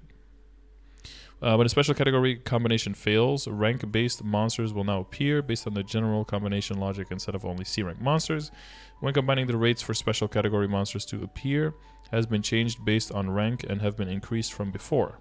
Okay, appearance rates will be displayed in a later update. 25, 20, 12, 7, 20, cool. 10, 20, 30, 40, 50, 60, 67%. Wait, where's the other 33%? In the cash shop, you can buy 1, 10, 20 Monster Life Gem exchange tickets for 200, 1800, 3.3k cash. Okay. Reboot world improvements.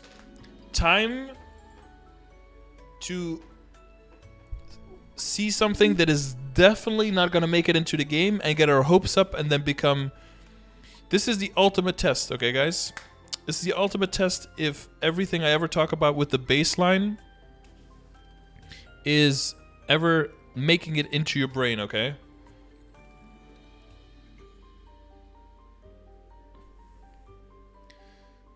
The amount of cope that you have to snort to think that this is actually going to make it into live and to count on that is so much that I can't even joke about like OD rates, okay? It's... What do you mean 2000 final damage hero isn't fair? Well, I'm not talking about fairness, it's just not balanced. Maybe it is fair. The reboot passive skill damage boost has been changed to a final damage boost.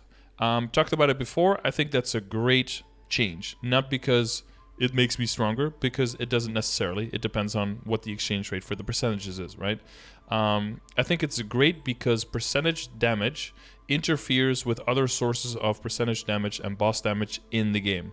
And as they balance how those sources work, which sources are available, and certain classes having different amounts of percentage damage and boss damage that they rely on for their damage, it affects different classes in a different way.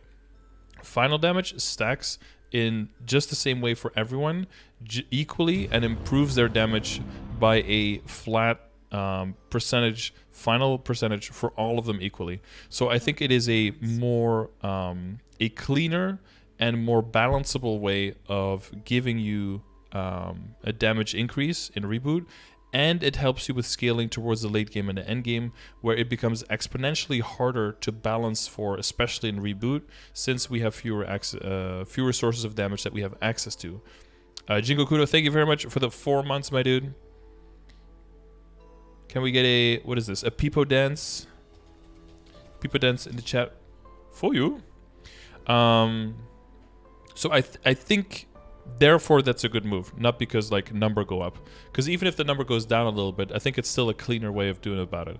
My initial way already, in the past, certain, the main things that come to mind, right, is Kadena, muscle memory from percentage damage to final damage, and the big passives that Dawn Warrior had in the past. I think it was like a total of 80% damage or something. In general, when they moved percentage damage to final damage, it usually was something like a 40% efficiency of how much it was. So I would love to see something like 2% damage going to what would that be, like 0.8% final damage per 2 levels, or wait, is that 0.8? No, it's 1% damage, sorry. 1% damage per 2 levels. So 0.4% final damage per 2 levels, or 1% final damage for every 5 levels in Reboot. I think that would be still a huge boost, but it would be pretty fair and pretty balanced. Now, what KMS decided to do instead, also, you know, everyone sees balance differently, but is that the hero? Yeah. Everyone sees balance differently, but apparently what they did is they just changed percentage damage and just changes to percentage final damage. Now, what they were smart enough to do is to make sure that all of the final damage would go into one pile additively before applied to the stat window, not multiplicatively with each other, because that would have made it even worse. But what it did do is this happened, where a hero, you know, who already historically have a lot of final damage, just, you know, casually, right now I think my hero can rake up 560%, I think, during my burst. But because of the changes now, this hero, who wasn't even 275, not even that high up, I don't think, but was able to make it to 1980.5% final damage. 1 to 5 is actually a nerf? No, it's not. It would be 50% final damage at level 250 versus 125% damage. That's definitely not a nerf. 1 to 1 to 1.5?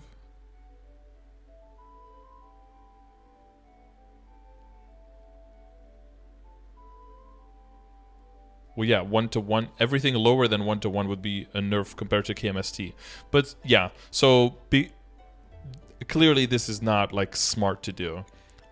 Just because everyone gets stronger is, of course, not a good idea, right? More isn't necessarily better, because this will completely disrupt the balance of everything in the game and will like destroy Reboot, pretty much. So I'll be interested to see what they do. I think 1% final damage per 5 levels is probably a really good buff, and like an insane buff for long.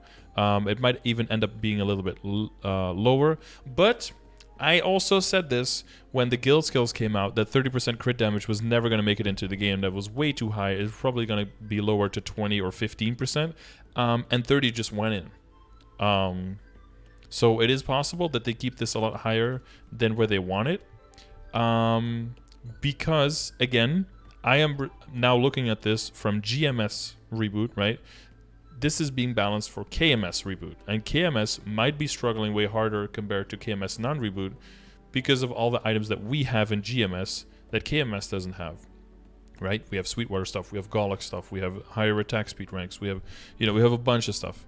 And all of this combined, if they buff, in general, Reboot harder compared to non-Reboot, and they just trickle that down to us because that's how KMS is rebalancing it, and we don't get a filter on that, that would disproportionately impact GMS Reboot very, very, very positively. KMS Reboot isn't struggling that hard. People clear Black Mage regularly with 22-star Abzo. Yeah, so I think even for KMS, this is probably way too much. No, this is 100% too much. There's no way this is going to make it in. The question is, how hard is this going to get changed? KMS has lower Star Force cost too. They have higher Star Force cost, right? And lower tier up rates for cubes. No, lower Star Force cost. No, you're right. Yeah, we have higher Star Force cost. But we also have a higher Meso multiplier. We have a 6x Meso multiplier. And then the other thing is Droplet Stone exchange feature has been added. So that's something that we also talked about already on the channel, and something that was mentioned before in the player conference, and also something that I'm keeping in mind with my character progression sessions is that this is something that they want to do, exchanging droplets. So you can now trade Arcane River Droplet Stones and Primal Droplet Stones, however you see fit, with an NPC in Lacaline, Morass, and Asphera. So this is a great change because they added droplets to more areas, but all of those were the Asphera droplets, which severely tilted the value of the areas that you train in. And also because of the change after with Neo, right, that you don't lose experience anymore when you die, that kind of killed the idea of Kana farming for a bunch of droplets in Arcana forever to give you like full Arcane and backups for Arcane. Now this basically takes that out of the equation completely and just lets you just keep training on, keep going to higher level, and just keep farming the Asphera droplets, or the stone droplets, I think they're called, right? And then once this change comes in, you can just trade them all to whatever you want, and then you can buy all the Arcane that you want, regardless of which type of droplets you have. So it's just going to be like more droplet. The more droplet, the better.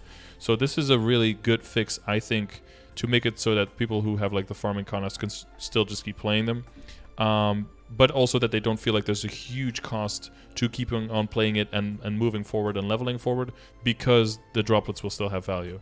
Now what this also means is that if your training map as a character who wants to go to 275 or to 270, if your training map is even remotely good for Kanas, you're never getting a map ever again. You're gonna have to make sure that you can move into the new Cernium areas ASAP, because Kanas are probably not gonna go there because they're not gonna be able to clear properly there.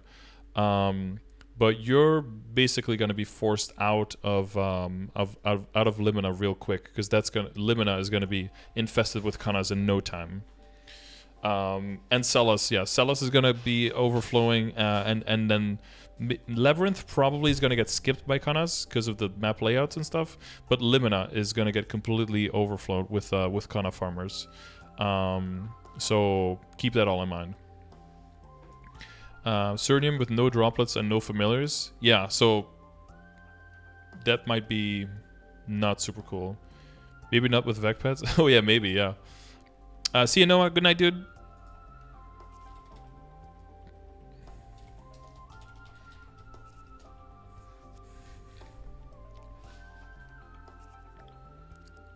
Yeah, maybe they'll even go to Labyrinth, yeah, for sure. Yeah, the Vac Pets will make it a bit easier. Though there's too many platforms, though, I think. There's some maps that are okay, but most maps are a little bit yikes, even if you have summons and stuff. And the hitboxes for the monsters aren't as big like in Moonbridge. But yeah, so because of Reboot's world-specific restriction on trading, after you reach a certain level range, you had to suffer severe penalties to acquire Dragon River Droplet Stones, Arcane River. To alleviate this, we've added the ability to exchange the 2 droplet stones through the NPC. Yeah. So this is huge. Of course, this is like this is not gonna happen. So this is going like 1-to-1. That's gonna get nerfed. Needs to be nerfed. This is a huge change. Very cool. So these change overall the dynamic. So one thing I didn't mention before, if this goes through, regardless of how this goes through, but when this goes through, this also means that if you have lines right now of percentage boss damage on your weapon, secondary, and emblem, proportionately, those are going to become more valuable after this change goes through than they might be now. So if you're thinking in the future, in the near future, or in the distant future, of having to re-roll your stats on your weapon, secondary, and emblem, because let's say there are 2 lines of attack and 1 line of boss, and actually now 3 line would be way better. It's very possible that 3-line attack is still better after this change as well, but the difference will be smaller, and as a result, the amount of money that you have to spend per increase in damage is gonna go up. So make sure that before you make any kind of big thoughts of like changing that you do double check the maths on what if all of that boss damage was gone, and you remove that from the equation in your WSE calculator. Does that mean that those options get way closer, and are they still worth the investment? Definitely, if we get something like a cube sale, make sure that you, before you like dump majorly into cube sale to remake your item, that it's still worth that same amount of money. Because when you're talking about min-maxing your WSE potential, it's very expensive, it's for very long term, so make sure that you have this thought out. Difference is less than 2% even with boss familiars against 69. 70 per 9. I don't know. If you have no boss familiars, 3-line attack is actually ever so slightly worse at times. 70 boss, 9 attack. Well, for me, for example, on my arc, I have between my weapon and my secondary, I have 23 and 21, so I have 44% attack and 80% boss. So since they are double prime, and both of them have a boss line, it's definitely an increase if I would go for full attack, and because I'm an arc. But now with these changes coming, it doesn't seem like it's ever gonna be worth to switch over. So these came like at a good time, because I was almost like at the cusp of like, maybe it is worth it, just like full red cube send, and you know, if there's a major sale. But now for me, this is like, because it's like closing in, I'll definitely do the maths at some point, but it's more of a thing where, okay, I don't have to worry about that at all anymore now. So that's cool for me. Beauty room slot increase and base mannequins provided. Okay, not just like floating. This is weird though. I'm just gonna say this is awkward. It's like when you're going to the toy aisle, and there's like the girl toy section, and there's like those makeup busts, and it's just like it's basically like a decapitated Barbie doll. There's something about it. It's just, I don't know if it's like Uncanny Valley or something, but it's just weird to look at. 3-line attack, 2-line attack, 2-line boss, 1 attack, 2-line attack. Yeah, way more outs for non-reboot for sure. Way more combinations of stats that are way better. Beauty room base slots and maximum slots have been expanded. 3 mannequins have been provided for each section. Okay, so +6 or +3 extra slots. Skin room. Wait, when did we gain skin room?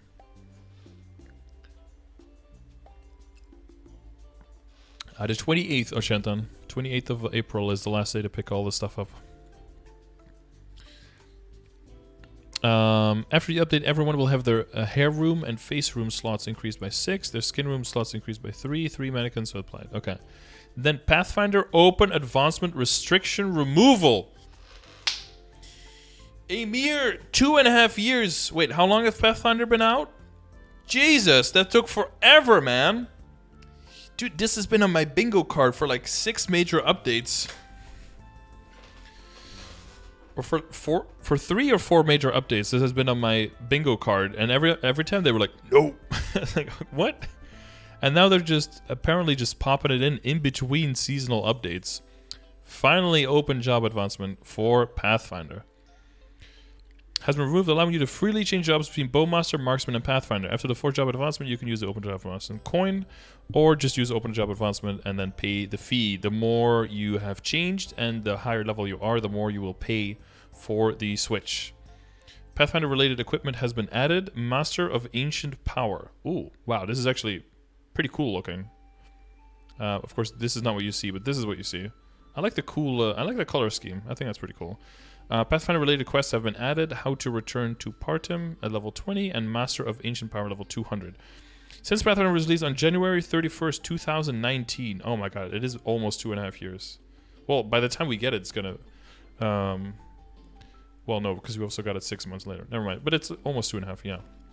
It was restricted from open job advancement. After more than 2 years since their release, we decided that it was appropriate to remove the restriction to open new possibilities for players. In addition, the medal...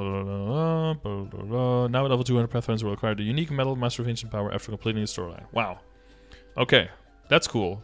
So, you know, to the guy that we did the progression session with, who was gonna Terror Burn his Marksman, maybe wait a little bit longer, Terror Burn something else, and then just make 3 Pathfinders that are way easier, and then just open job advancement them to Marksman and Bowmaster. Okay. Reset lag incoming in 2 minutes. I didn't get to do my Monster Park. Whatever. Fairy Bros daily gift improvements. Where are those totems, baby? Oh no, they still don't have totems. Suckers. We get VIP rocks instead of this. What is going to be replaced for us for totems? This one? One of the trait, maybe? Oof. Daily gift acquisition method has been changed. You can now receive the gift you have if you have defeated a total of 300 monsters within your level range, shared in the world. Ah, cool. Certain content and event monsters are not included in the recorded amount. Of course, after midnight, the number of defeated monsters within your level range will be reset. True, true, true. Okay, so if you do this on one character, you can pop it to another one and redeem it there.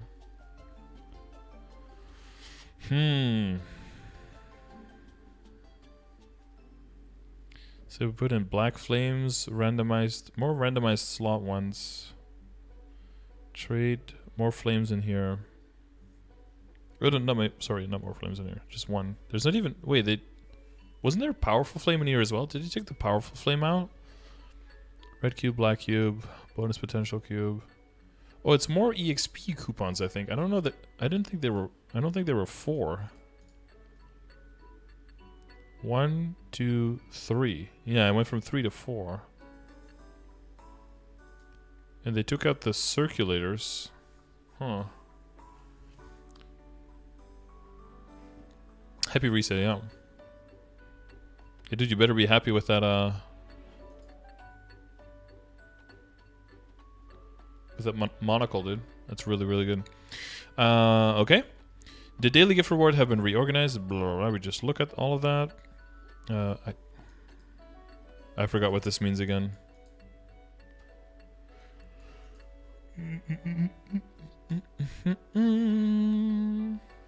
The selected slot expansion coupon. Oh, it's just like an asterisk. Gotcha.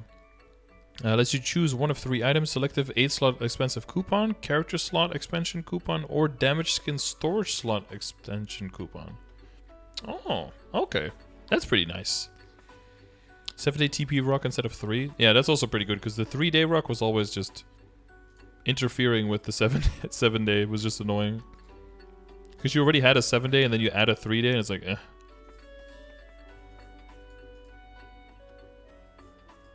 Doesn't really help much, you know?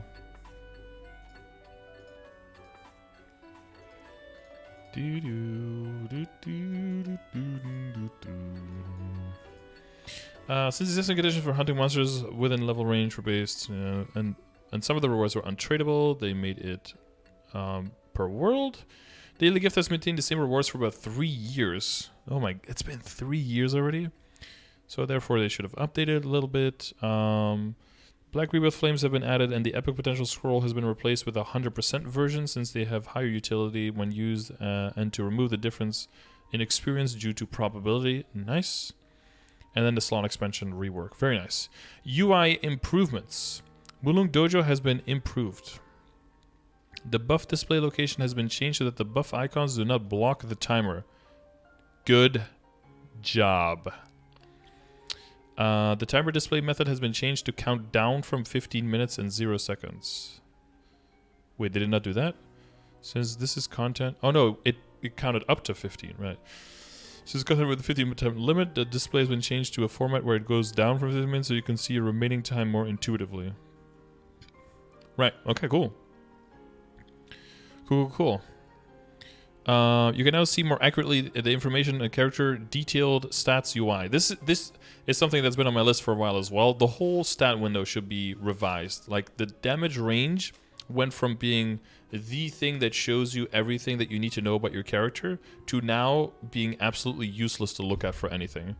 There should be some kind of, like, this is your final damage multiplier on mobs, this is your final multiplier on bosses, or something like that in the game. There should be, what is your drop rate right now? What is your meso obtain right now?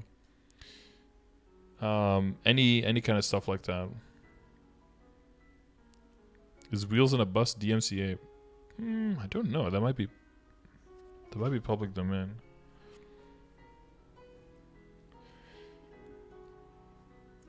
Now it seems that they've actually moved damage range into being even more important by making the box bigger that it's in. Range damage. So damage bonus, boss damage. Final IED. Crit rate, critical damage. Yeah, okay. Yeah, that makes sense. And then what is this, like, fucking... knockback resistance, knockback chance... stat resistance, defense, 284. What is 284?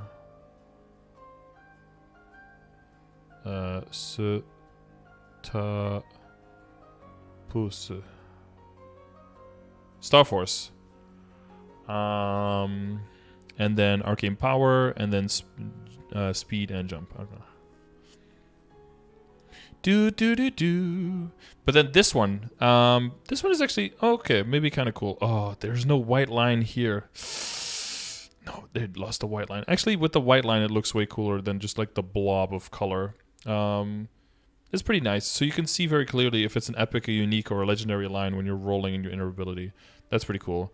Stat attack will now be displayed up to 12 digits.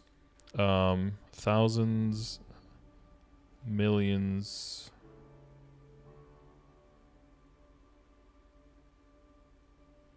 We go up to 100 mil now, which is what, 8 digits? They added 4 digits to that?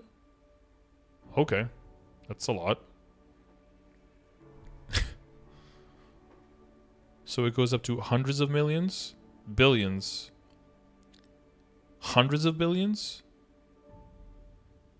trillions. So your damage range shows up to 9 trillion. 999,999,999,999 damage range. Okay. I think that's some room for growth there. When stance and critical rate exceed 100%, you can now check the exceeded amount through the mouse over tooltip. Oh, at all times. Oh, cool. Okay, so if you're over 100%, you could just hover over and see, like, oh, I'm 8% over. I can set 8% less somewhere else. Huh. Min-max and crit pog. Yeah, that's pretty cool. That's pretty cool. Oh, final damage and defense ignore values will now be displayed up to 2 decimal places. For final damage, that's pretty useful. For defense ignore, that's very useful versus just like rounding up a full percentage versus giving 2 decimal points is a pretty big difference. That's very useful. But I guess since final damage is multiplicative, it probably was also rounding up. Okay. So that's okay. That's cool. That's more detail, more accurate. Yeah, closer to our reality and what we're trying to see. So that's cool. That's cool.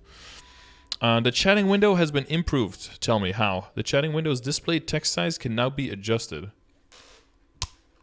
Wow. We are actually entering the 21st century, chat. This is a momentous occasion. The chatting window's Alliance chat color has been changed to distinguish it from the hyper megaphone messages. Hey, I think that's what Zalhark wanted. I can finally read chat now? Yeah, holy shit. The chatting window's whisper icon image has been changed. Ooh. Spooky, spooky. You can make the text giant now. Now my mom will even be able to read the chat. Okay. New option UI settings has been added. In the graphic settings options, you can now set whether to apply UI transparency in combat or not. In the graphic settings option, you can now set whether to move pet locations behind the character or not. In the graphic settings, you can set whether to move pet locations behind the character or not. I assume that's only when you're standing still or something, right? Because if this is in some way connected to being able to choose more, in more detail where the pets should be moving, then that's another one I have to cross off my list if they do that. Which that's a lot of things to cross off my list in just one meme. Is whether the pet is displayed in a layer? Oh, right. Layering. That's what they're talking about. Okay, makes sense. Yeah, you always want it behind you. It's so weird that when you're standing still, like suddenly your name and everything that you want to see is like blocked by your pets. That's so strange. And if you're a good pet owner, your pet is always slightly behind you, never in front of you. So you can tell a good dog owner from a bad dog owner, you know? Also, no more "you must be my boss." Wait, what is that? That the pet is now. Okay, cool. And then in the sound settings option, you can now mute Android sounds. Oh, that's what you were talking about. Master? I will love you forever, Master. Although, I think you can... I already mute those because of my current settings. The cash shop has been improved, of course. When paying back or deleting cash items, the information window has been improved to show the items icon. Wait, when paying back...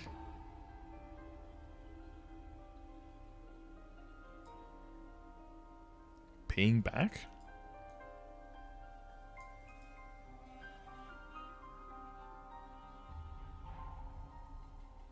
What is paying back cash items? What does that mean? Do the cash items owe you... Do you owe the cash items money? I'm completely missing what the point of this is. My brain is short-circuiting right now. Browning out.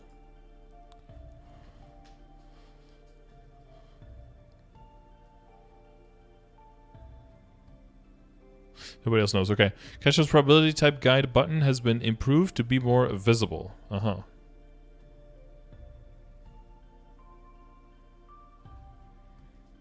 Cool. Interoperability, new colors, sexy, love it. Merger Circulator UI, where you can check abilities. Each ability line will be displayed in different color. The Quest Alert UI will no longer be automatically output every time you change maps. Okay, thanks. In the Toad's Hammer UI, if the item being transferred has a higher Star Force enhancement potential or additional potential tiers than the item being transferred, the warning window that is output will now be more visible. Cool. And by Annex to No save. The custom title was so sweet, wish it stayed, but without the experience buff. Yeah, that would be cool. Because that would be mainly just a way to rename your skill, right? After dying, the Resurrection UI and the Buff Freezer UI have been combined into a single UI. You can use the checkbox to use Buff Freezers, and when you resurrect, you will use a Buff Freezer at the same time as resurrecting. Wait, what? Resurrection UI... Wait, so you have to tick a box now? And then click OK, and then you immediately...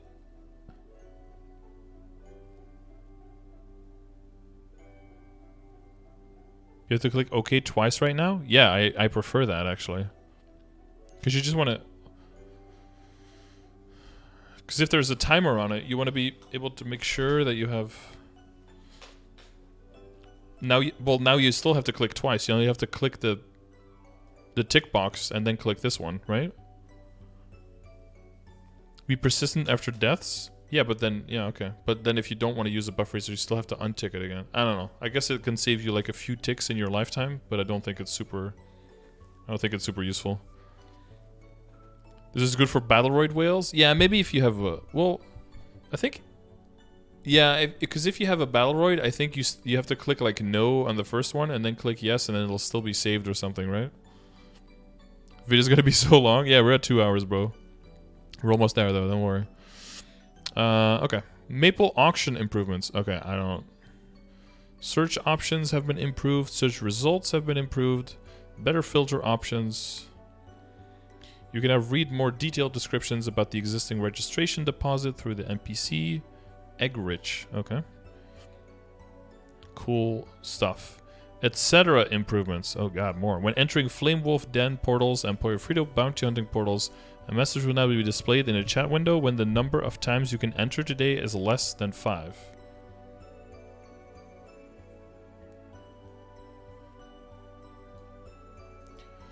The number is less than 5.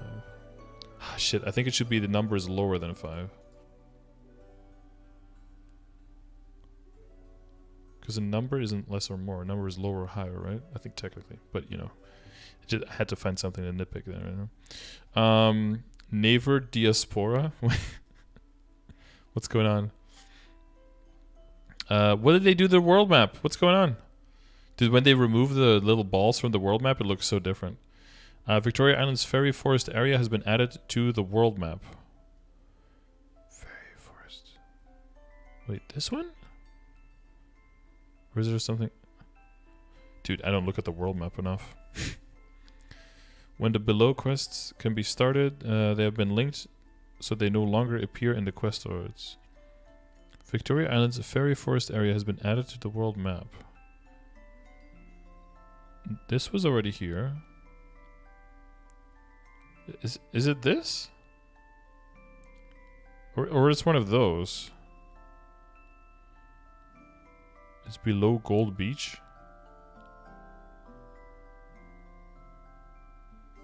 No, this is the dark blue one. No, this one is already here. It's the extra path next to LOL. Oh yeah, this one here. Yeah, okay. Wow, that's it? Okay, cool. Okay. Also, can we stop naming things starting with ELL? It was like Ellen, LOL, Elena, Elenia. Like, can we can we rename things just a little bit? It was straight before, and now it's crooked. Everything that's straight at one point can still go crooked later, guys. LOLOL, LODIN, L math. No, that's only one L. Okay, no, yeah, but it's yeah. And then and then shove them all like right on top of each other in the world. Yeah, true. When the below quests can be completed, they've been changed so they no longer appear. Okay, true, sure. The maximum number of damage skin storage slots have been expanded from 36 to 48. Beautiful. When you pass level 284, as we all will soon, TM. The experience and meso penalty based on the difference in levels from the monster and the range at which monsters are considered within your level range will now apply the same as if you were 284. Oh. When they said during the conference that they were gonna like remove the penalties, I thought they meant like after level 260 or something. Not at level 284. This is for like 6 people in all of KMS. This is actually pretty cool. There's like a private... It's almost like a private rule. 284 when? Is that gonna be the new 275 when? Is it like 284 when? It's like, what's up with 284? Don't you know? That's when the experience and meso penalty based on level difference doesn't apply anymore. Everyone knows that, dude. Mileage. So, Maple points after defeating certain bosses have been improved so that you can easily receive it through the mileage booster nation rewards. You can receive all the available mileage at one time. Or select the collect desirable. Oh, one time click.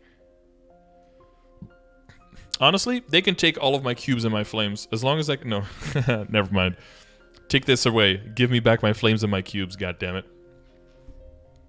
But this is pretty cool though. This saves me. If I do all of my weeklies on one character, usually that's around 20, so I have to like click 10 times, go into cash up, click 10 more times. 284 is because highest mob is like 277, 278, I forget. Yeah, probably something. Yeah, don't know how high it is exactly. Why 284? Just make it 285. I think it says when you pass level 284, so it's 285 and up. Yeah, so 285 when is actually the question. True. There's a record of your account using Nexon, OTP, Green PC, or one-time Green PC. The security rank gauge will only increase up to 99%, and you cannot increase your rank to Yellow PC. Yes, thank God.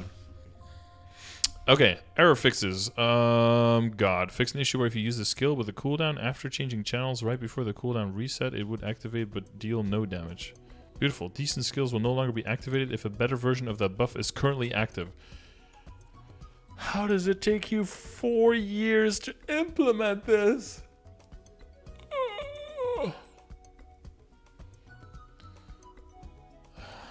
4.5 years, bro. 5? Well, 4.5, right? Because it was like winter 2016. Yeah, 4.5. Let's not exaggerate, but 4.5 years to make it so that a decent skill doesn't override a currently existing stronger version of that same skill. That takes you 4.5 years to implement. Which is still faster than the Lotus fixes. Because the Lotus fixes were actually 6 years after release. The fact that the platforms that spawn, that you have to be able to stand on to live through the lasers on the ground, the fact that that skill wasn't synchronized, and the fact that the laser would sometimes spawn in the middle and kill you immediately when you enter the boss fight, that took them 6 years to fix. 6 years! They had to fix it again this patch? Oh no. And Damien? Yeah, dude, the fact that Damien has like a lingering hitbox, that doesn't even compare to the fact that, oh, for this boss fight, you get only 5 lives, and sometimes you just die immediately when you get in there. Also 6.5 years? Oh, my bad, sorry, 6.5 years. Like, that makes this... Actually, if that was 6.5 and this is 4.5, this is a very quick fix. That's only like 70%, like 66% of the time or something. That's actually pretty... The response time went up by 2 years, guys. This is 2 years faster. So things that are broken now will already see a fix in like winter of 2024. If they keep up the same pace and they keep speeding up fixes by 2 years, then things that they break right now will already be broken by winter of 2024. That's pretty good. And then if they do that again, then they'll be like only 6 months behind. Now, probably there'll be a little bit of reduced of speeding up at that point, I think. Let's not get too crazy fixing major issues 6 years in after a warm-up period of 10 years. That would be... We are #1 Victory Royale. Yeah, Fortnite, we about to get down. Maybe. I mean, this game is older than most Fortnite players at this point. Well, almost twice as old, I think. Okay. You can no longer use banned words and skill macro names. Why not? Other people can't see your macro names anymore. Wait, you were able to do this? Oh, these words are banned, but not in this one instance. Let's ban them there now as well. Poo poo pee pee. Fixed an issue where if you attacked immediately after using the weapon puff 1 ring, your magic attack would be decreased by as much as the intellect boost. It's such weird shit, dude. Defense crit ring. I'm gonna go through these quickly because this is a quick patch review. We don't do long patch reviews here. Bullets. Equipped, the ability to consume using skill. I'm gonna have to change my battle assist macro, yeah. Fiction where if you use the skill that attacked continuously after attacking more than a certain amount of times without moving, the skill's damage would not be applied. Oh. Wait, so that will keep attacking? Cool. Fiction with the Seed 40 floor where certain skills that knocked back enemies would not knock back the Scarecrow. Ooh, knock it back, baby. Writing skills, I'll go to you, come to me. Guild skills, I don't care. Paladin Blast where the weapon would not be visible when used with a two-handed blunt weapon.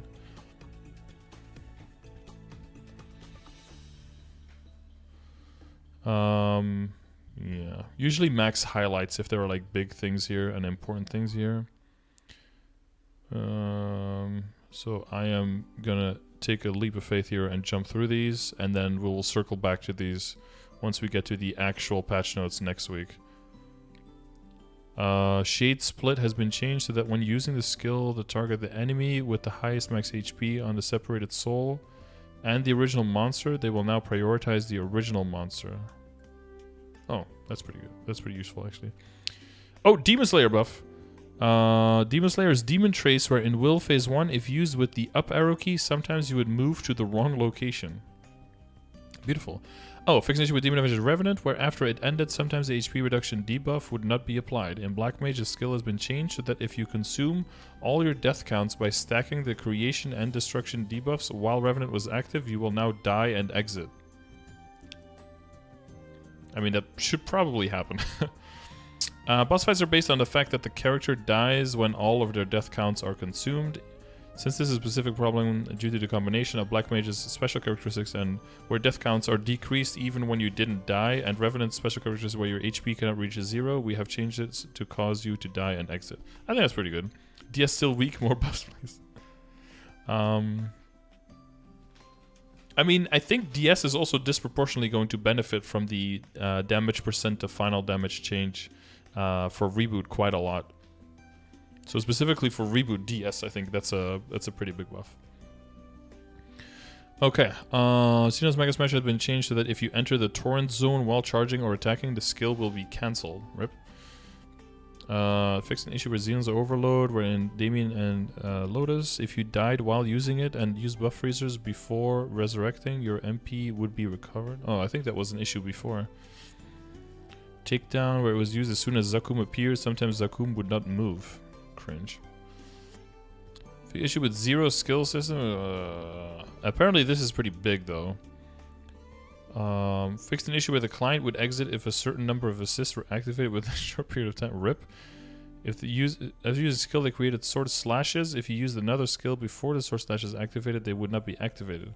Fixed an issue where the client would exit if you use fixed an issue where Union Raid where 0 was placed as an attacker, the whirlwind effect would not appear.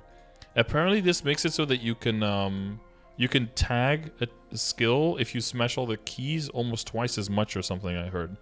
So this seems that like this is actually a pretty good switch for zeros.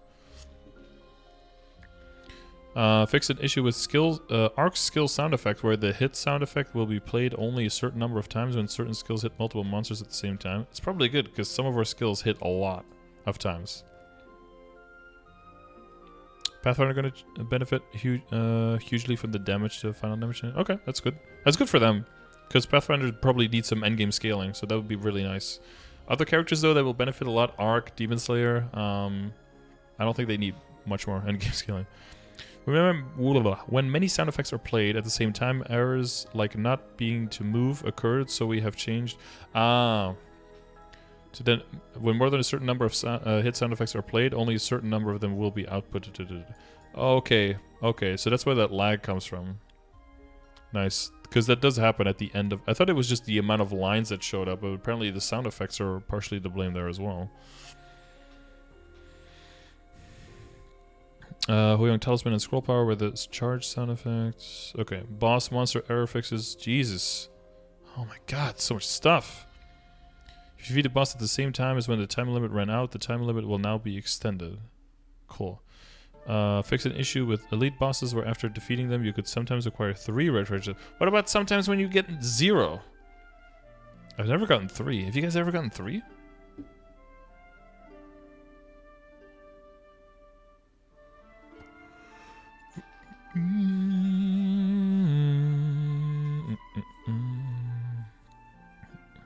Never, never, never.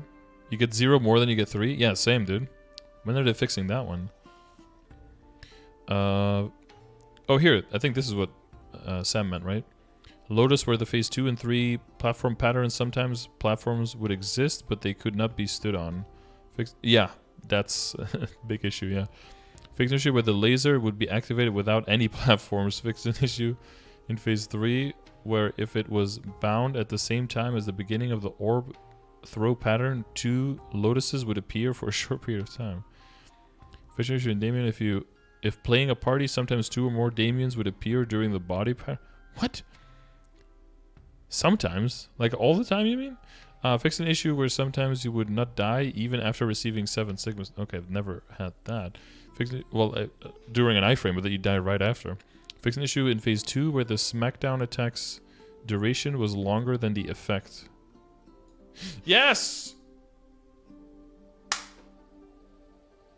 That's the one where if he like crashes down and you like jump into him after he already finished the jump, you still die to the damage, right? I'm pretty sure that's that for phase 2. That huge lingering hitbox for phase 2. Oh my god, dude. So this is this 7 years after the... How long has Damien been out? You just fixed 1 hitbox? Hey, that's... Dude. You're probably new to Nexon, okay? This is pretty big, okay? We celebrate our small victories over here, alright? We're used to Nexon for a very long period of time, so it's even small victories get celebrated. We take those, exactly. With gusto, okay? Lucid ran phase 2. Lucid would move for some time, even after being bound. Dude, it's gonna be an end of an era, dude. Imagine you're doing Lucid. The Kana says bound. You pop your burst, and she actually stands in the whole thing and doesn't fly away and move around at all.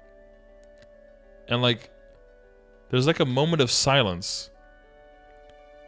And everyone just looks at each other. And just a single tear just rolls down everyone's cheek. And is like, it's so beautiful. And you think back of all of the times where you blamed someone for the horrible binds. Just to make it bearable that she was flying around. You were incapable of connecting any of your damage. And if you're Night Lord, you just... I guess you kind of just like... come harder than you've ever come before. Because you can actually now... hit your spread throw on Lucid. Which is a DPS increase. Like a guaranteed DPS increase of so much. She's supposed to fall down to a place we can't hit her. Imagine if that's the intended mechanic. Lucid Genesis Liberation easier. Oh, actually, this is probably enough difficulty change already to make the Lucid Liberation. They don't need to like tweak her HP at all. They don't need to make people stronger at all. Just make her not fly around during bind, which is so much more damage. Especially if you combine this with like an ROR damage increase. Now the only thing that can happen is that you stand still and damage, and that a golem lands on your platform and kills your platform, and you fall down. That's still gonna happen, of course, but at least that's one factor eliminated. Can't wait to shed a tear with the boys when this change goes through. It will be beautiful, Danny. Okay, fix an issue in phase 2 and 3 where if you died after falling to the bottom of the map and revive, the HP reduction and potion lock would still be active. If you died after falling to the bottom, you would still be potion lock. Oh, I didn't know that was never a thing. I guess I never died of falling. Oh, you would die to falling and then like revive into a sickle and die. I definitely had that. But I guess by the time I get like because of the resistance link, by the time I can get hit again and my HP actually goes down, then the HP lock is always gone. So that's why I never noticed it. Alleviated an issue in Will where in phase 1 sometimes the screen would move erratically. Right, when it gets stuck on the jump and when you jump the screen moves around. That shit. The map move pattern has been changed so that at least one party member is moved to each area. Fixed an issue in Phase 2 where Will did not have a cast action when using the Mirror Spider pattern. Huh. Fixed an issue in Phase 3 where your Moonlight gauge did not recover even when touching the Spider Bevs while invincible.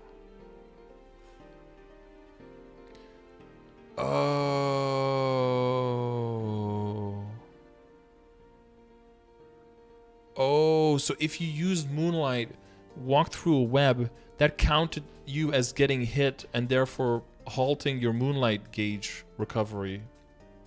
Oh, I never realized that.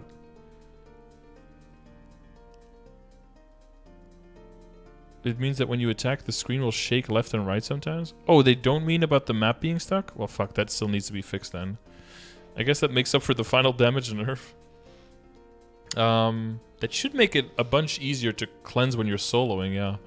Fixed issue in Dusk and Dunkel where the difficulty options were cut off in the entry portal, RIP. Varicella has been changed so that death counts are not consumed after defeating the boss.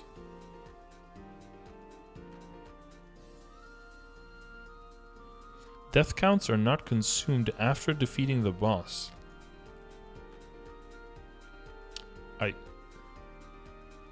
They are now?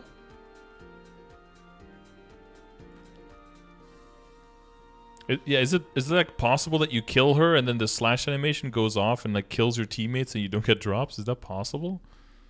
If so, this is probably a good fix. Black Mage were sometimes, if you die due to the damage of stacking the creation and the death count would not be immediately consumed, but it would be consumed after resurrecting. Fixed an issue in Phase 1 where debuffs from skills applied to the wailing... Where debuffs from skills applied... Wait, I'm missing something here. Fixed an issue in Phase 1 where debuffs from skills applied to the Wailing Wall... Oh, they were applying to the Wailing Wall, is what they shouldn't. Isn't usually Phase 1 so fast? When parties are like strong enough to do this, they're so strong that they blow through Phase 1 so the Wailing Walls don't even get a chance to spawn, I think. Because that's like the side where the map gets smaller and smaller, right? Which is like the story behind why the Phase 2 is a much smaller map than Phase 1. Is because the walls basically just made the map smaller. Fixed an issue in Phase 4 where if you were hit by the Destruction Bomb pattern, the Destruction debuff was applied before the damage. Okay. Don't know enough about the boss fight to see what kind of implementation. Fixed certain errors related to cutscene sounds. Cool. Fixed certain maps' awkward images. Cool. Fixed certain errors related to quests with incorrect information. Very cool. Defeat 700 Black Sun Bombers. Whoa.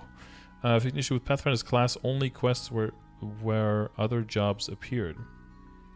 Monster collection where if the Poison Flower monster was already registered, the quest would not be completed. Yada yada yada. New power. Ragdoll. NPC. Okay. Okay. Item error fixes. If a bishop used Angel Ray while wearing certain staffs, the weapon would not appear. Crazy. Yo, that's crazy, bro.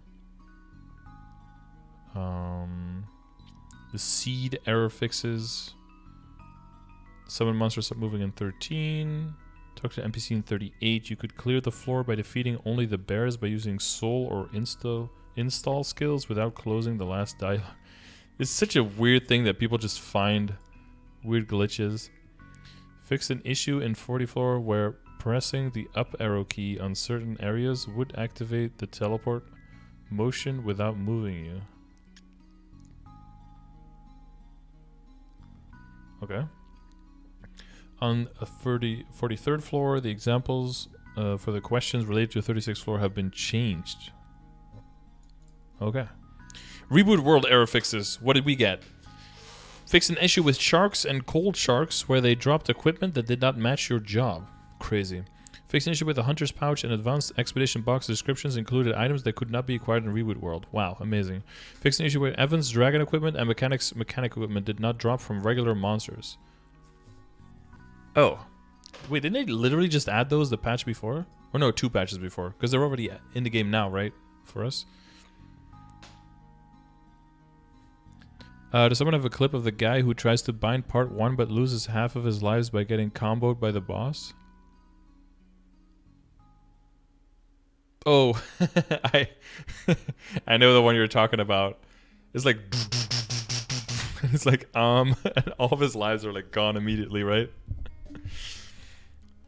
He just gets like destroyed by those chains and shit. Mulung Dojo error fixes. The ranking calculation time has been changed to Sunday at 11 p.m. to Monday at 12:30 a.m. Ooh, wait, so an hour of dojo reset time instead of 30 minutes. So important if you guys do dojo on Sundays, that looks like that's gonna change. Just do it on Monday. Pick up your Monday reward, do the run on Monday, be done for the rest of the week. Where 0 characters with mixed dye would show the hairs with the mixed hairs base color. Oh my god, unplayable. Maple achievement error fixes. Yo, dude, I don't care about error fixes in Maple achievements. Make them do literally anything. All right, that's my ask. Someone in your guild must be trying to max out reward points because I saw them in Rihanna straight for no reason at all. You know, maybe they're just doing some achievements, bro. Were you co-ed? Does that mean that my co-ed means like my school had like both genders? Yeah, 100% for sure. I even played a sport that was co-ed, mixed sport, dude. We all showered together as well. It was cool shit happening. UI and etc. error fixes. Oh god, how much more is there? Everyone watching the video is like, how is it not over yet? How is it still going? And he's not like rereading anything we've already read. What the fuck? The guild super megaphone to whisper function could not be used even after click. Unplayable. Fiction issue in 1920 by 1200 resolution where characters did not appear properly when blinded. Okay. Cash shop. Vac Pets for Reboot World. Oh my god. How are they gonna drop that 2.5 hours in? Vac Pets for Reboot World and Luna Petite Water of Life 30 days have been added to the data. The Luna Petite path costs 99,000 cash. The Luna Petite Water of Life 30 days costs $14 cash. These items and prices are only in the data for now. They were not mentioned in the patch notes and are not currently available in the test server cash shop. What the fuck? Yeah. For Reboot, that's messed up. The whole point was to have very limited. I don't know. I guess the whole point was just to have a more challenging server, right? And then part of that became listening to players that they didn't want pay to win in the game. Of course, they've weaseled in some pay to win over time, because fucking Nexon. But this would be, I don't know, man. Yeah, like $99 for the pet, and then $14 per pet to revive. And they seem to have like an extra set bonus as well. This seems for Reboot. This does. I don't feel like this is a good move. But then again, I don't train and I barely farm, so disproportionately. Yeah. Well, I talked about it before, right? Like, making the mobbing more appealing, right? That they were trying to do that rather than telling people, when people saying like, oh, we don't like the mobbing, how big it is in the game, instead of making it less, just make it feel better and make it more rewarding. This is another thing that can go into that. Where, oh man, the timing also, and this is coming right after they give us one for compensation. This feels really dirty because it's like, hey, here's a little taste for free. If you want the real stuff, come back with $100 and then $14, and then one easy payment of $13.90 a month after that. A lot of people are gonna feel like really shitty once their Vac Pets expired, and they're gonna be used, right? Baseline is gonna go up, up, up. They're gonna be used to their rates, and then when they see this appear, they're gonna be like, oh, I guess I'll buy. I mean, what is $14 isn't that much money, but $14 per month and $100 for a single time purchase. So like a year of a pet is fuck quick maths 144 20 to a fucking 48. What is it? 200 and Wait, this is easy. 140, 28, 168, 267, maybe a little bit less. It's like $265 for a Vac Pet for a year in a server that's supposed to have like limited pay to win. Basically a WoW subscription. Yeah, what this is basically gonna do. Oh man, you know what would be way smarter than doing this? Would be to say, it would be way more transparent, and it would make, I think it would be a cleaner way of doing it, is by just like buying, I don't know if I would be okay with it though. But that you just pay like, you get like, I don't know, like Reboot Pro or something, or like Reboot Prime, which is like $10 a month. And then you get like one of these Waters of Life per month for free, or like with the subscription or something, and you get some other stuff instead. Because I think if it was like a $10 a month fee to play Maple, as long as you got some stuff in the game and like the general quality of the game got better, not crashing every 3 minutes, I think people would be okay. A lot of people would be okay with that and would pay into that. But now it's like, oh no, it's actually free. You don't have to pay. But here is the mountain of benefits that you get now. Because it used to be like a little bit, especially in Reboot, how much you can get. This might be a placeholder, so they're going to jack up the prices. I don't know. I doubt that there's a single way that you can bring Vac Pets and reviving them into Reboot without it crossing the line of what I think is like, but again, yeah, they don't have to necessarily be against pay to win or something. But I think the main thing is now, like, if you don't like pay to win and you want to have it be more merit based, you can play Reboot now. But with this, if this makes it into the game, I think it becomes too hard to really say like, oh yeah, Reboot barely has any pay to win.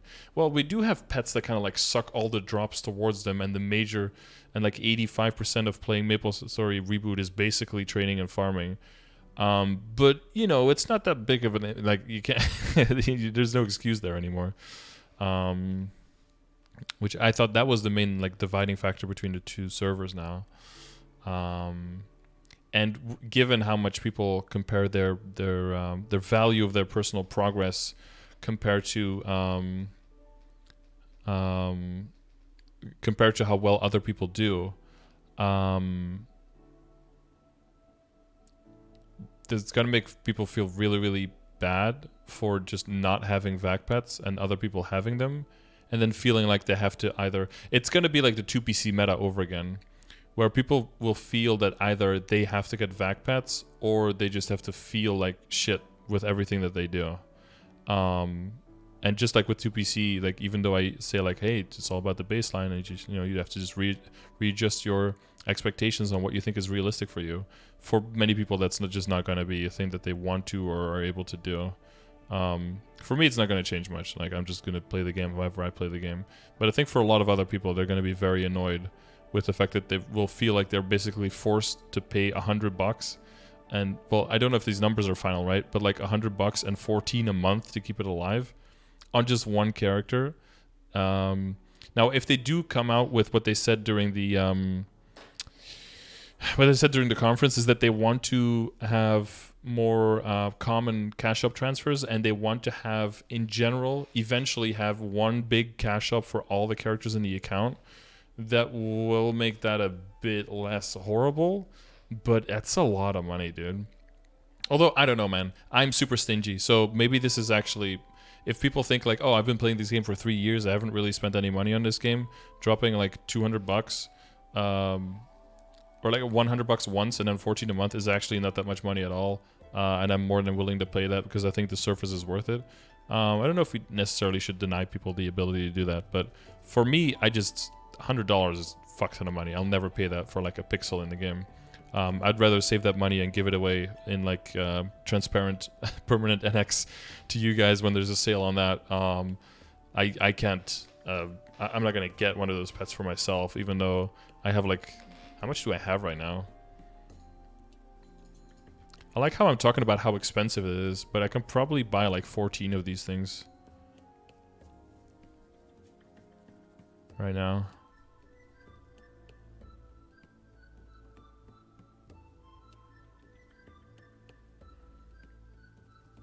Uh, 926,000 maple points. So that's 10 of them, and then NX prepaid is 500k right now. Yeah, so I could buy 14 of those pets right now. But I don't even think I'll buy a single one. I don't think that's worth the money. That's really expensive. So I don't know. What do you guys think? Do you think it could be implemented in a game at all in a way that you would be happy with? And if so, what is it? Or do you think it cannot be implemented in a game at all? Because it seems like this is something they're thinking about, but they haven't really finalized yet at all, because it isn't officially in the patch notes. This is just something that they found that is in the data. So yeah. There's many maple points. Exclamation mark maple points. It's from using reward points and reward point cubes in Barra, and then making money with them there, and then trading it for maple points, and then using it back. You can like use non-reboot to like launder your reward points into maple points, basically. What about the Vac effect as a skill on a pet?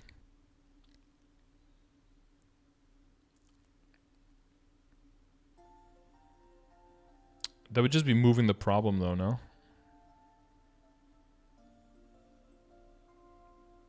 But I think that would be, I mean, if the pet could be revived with the regular Waters of Life and it'd be like a one-time purchase, I think that'd be more of an equalizer. Yeah, for sure. But if it's $100, I don't know. The $100 is fine. The monthly fee is a bit of a stretch. Oh. With the reduced price, like 25k for a pet, then 4,800 per rebirth. Damn.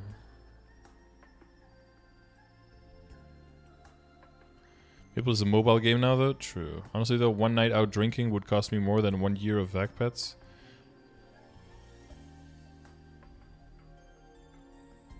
God damn. Wow. I think I would get, like, alcohol poisoning if I try to spend that much money in one evening. How expensive is going out where you are? Comparatively, it's really not that expensive, but it's versus 0 now, right?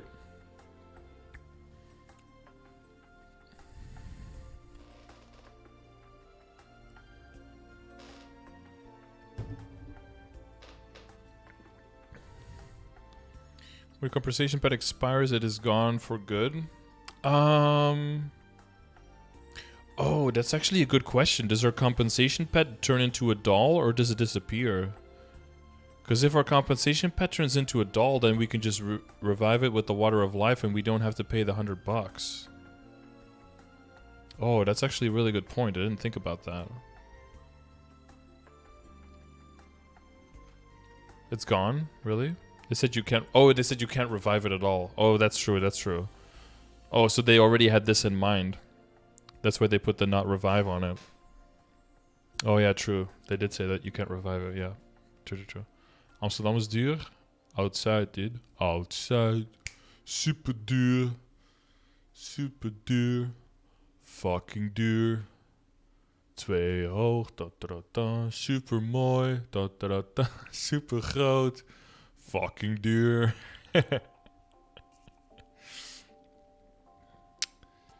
Never heard me speak Dutch. Ja, ze spreken ook gewoon normaal geen Nederlands. Maar voor het nummer moet je het... Please don't let it puffer and poof. I think, well, even if it doesn't puffer and poof, you can't revive it. It says it on the item itself, yeah. The Water of Life is named after the pet, so I don't think you can. Oh yeah, it's called specifically Luna Petite Water of Life. And then the Vac Pets are specifically called Luna... Well, Luna Petite Water of Life means that it's a Water of Life for Vac Pets in general. But the Vac Pet that we get now mentions that it cannot be revived, so... That would overwrite this. Fucking duur? No, fucking duur. Duur. Duur is expensive. Well, it's duur. Duur d'être un bébé. Oh la la, bébé. All right, so lots of stuff in here. Lots of stuff. Main takeaways. Final damage on a reboot. Yikes. Probably gonna get nerfed. That's crazy. Vac Pets maybe in reboot soon? Question mark? Interesting. Some skill reworks. Very interesting. UI reworks. Increased storages. Options. Inner ability. Stat window rework. Looking pretty cool. To be like the Debbie Downer, most of these changes should have probably been in the game 4 or 5 years ago. But I guess better late than never.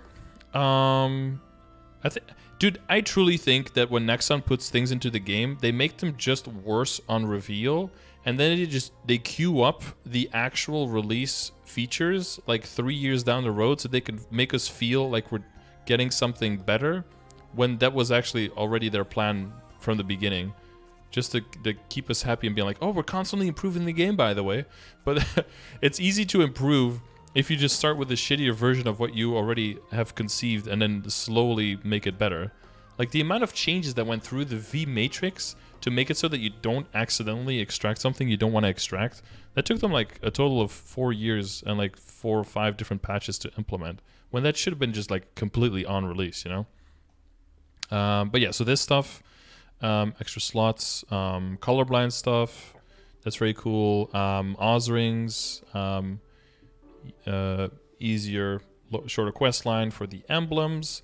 Colorblind stuff, improvement even more. No more marble, but also only 1 boss a day. Showing the boss UI, how many clears you've already gotten. Giant items dropping. Don't know about that. Storm growth potions past 200. Odds for the souls. Bigger storage. Yeah, a lot of stuff. Lots of stuff. Faster star forcing, of course. Shops. This one, I'm really interested to see what the last part is going to be. We will present a more suitable experience when we reorganize boss rewards, including in Reboot World. I hope that they don't do like, okay, we're gonna just take the cubes and the flames away, and then like in 4 or 5 months we'll come up with this great idea for bosses. Like, no, motherfucker, I don't want to be without flames or cubes for that long. Why is this not coming at the same time? Maybe for KMS this is an appropriate switch though, but for GMS, for taking away flames and cubes as drops from all bosses in GMS, that's pretty massive. Oh yeah, all of these little cute colory things got added.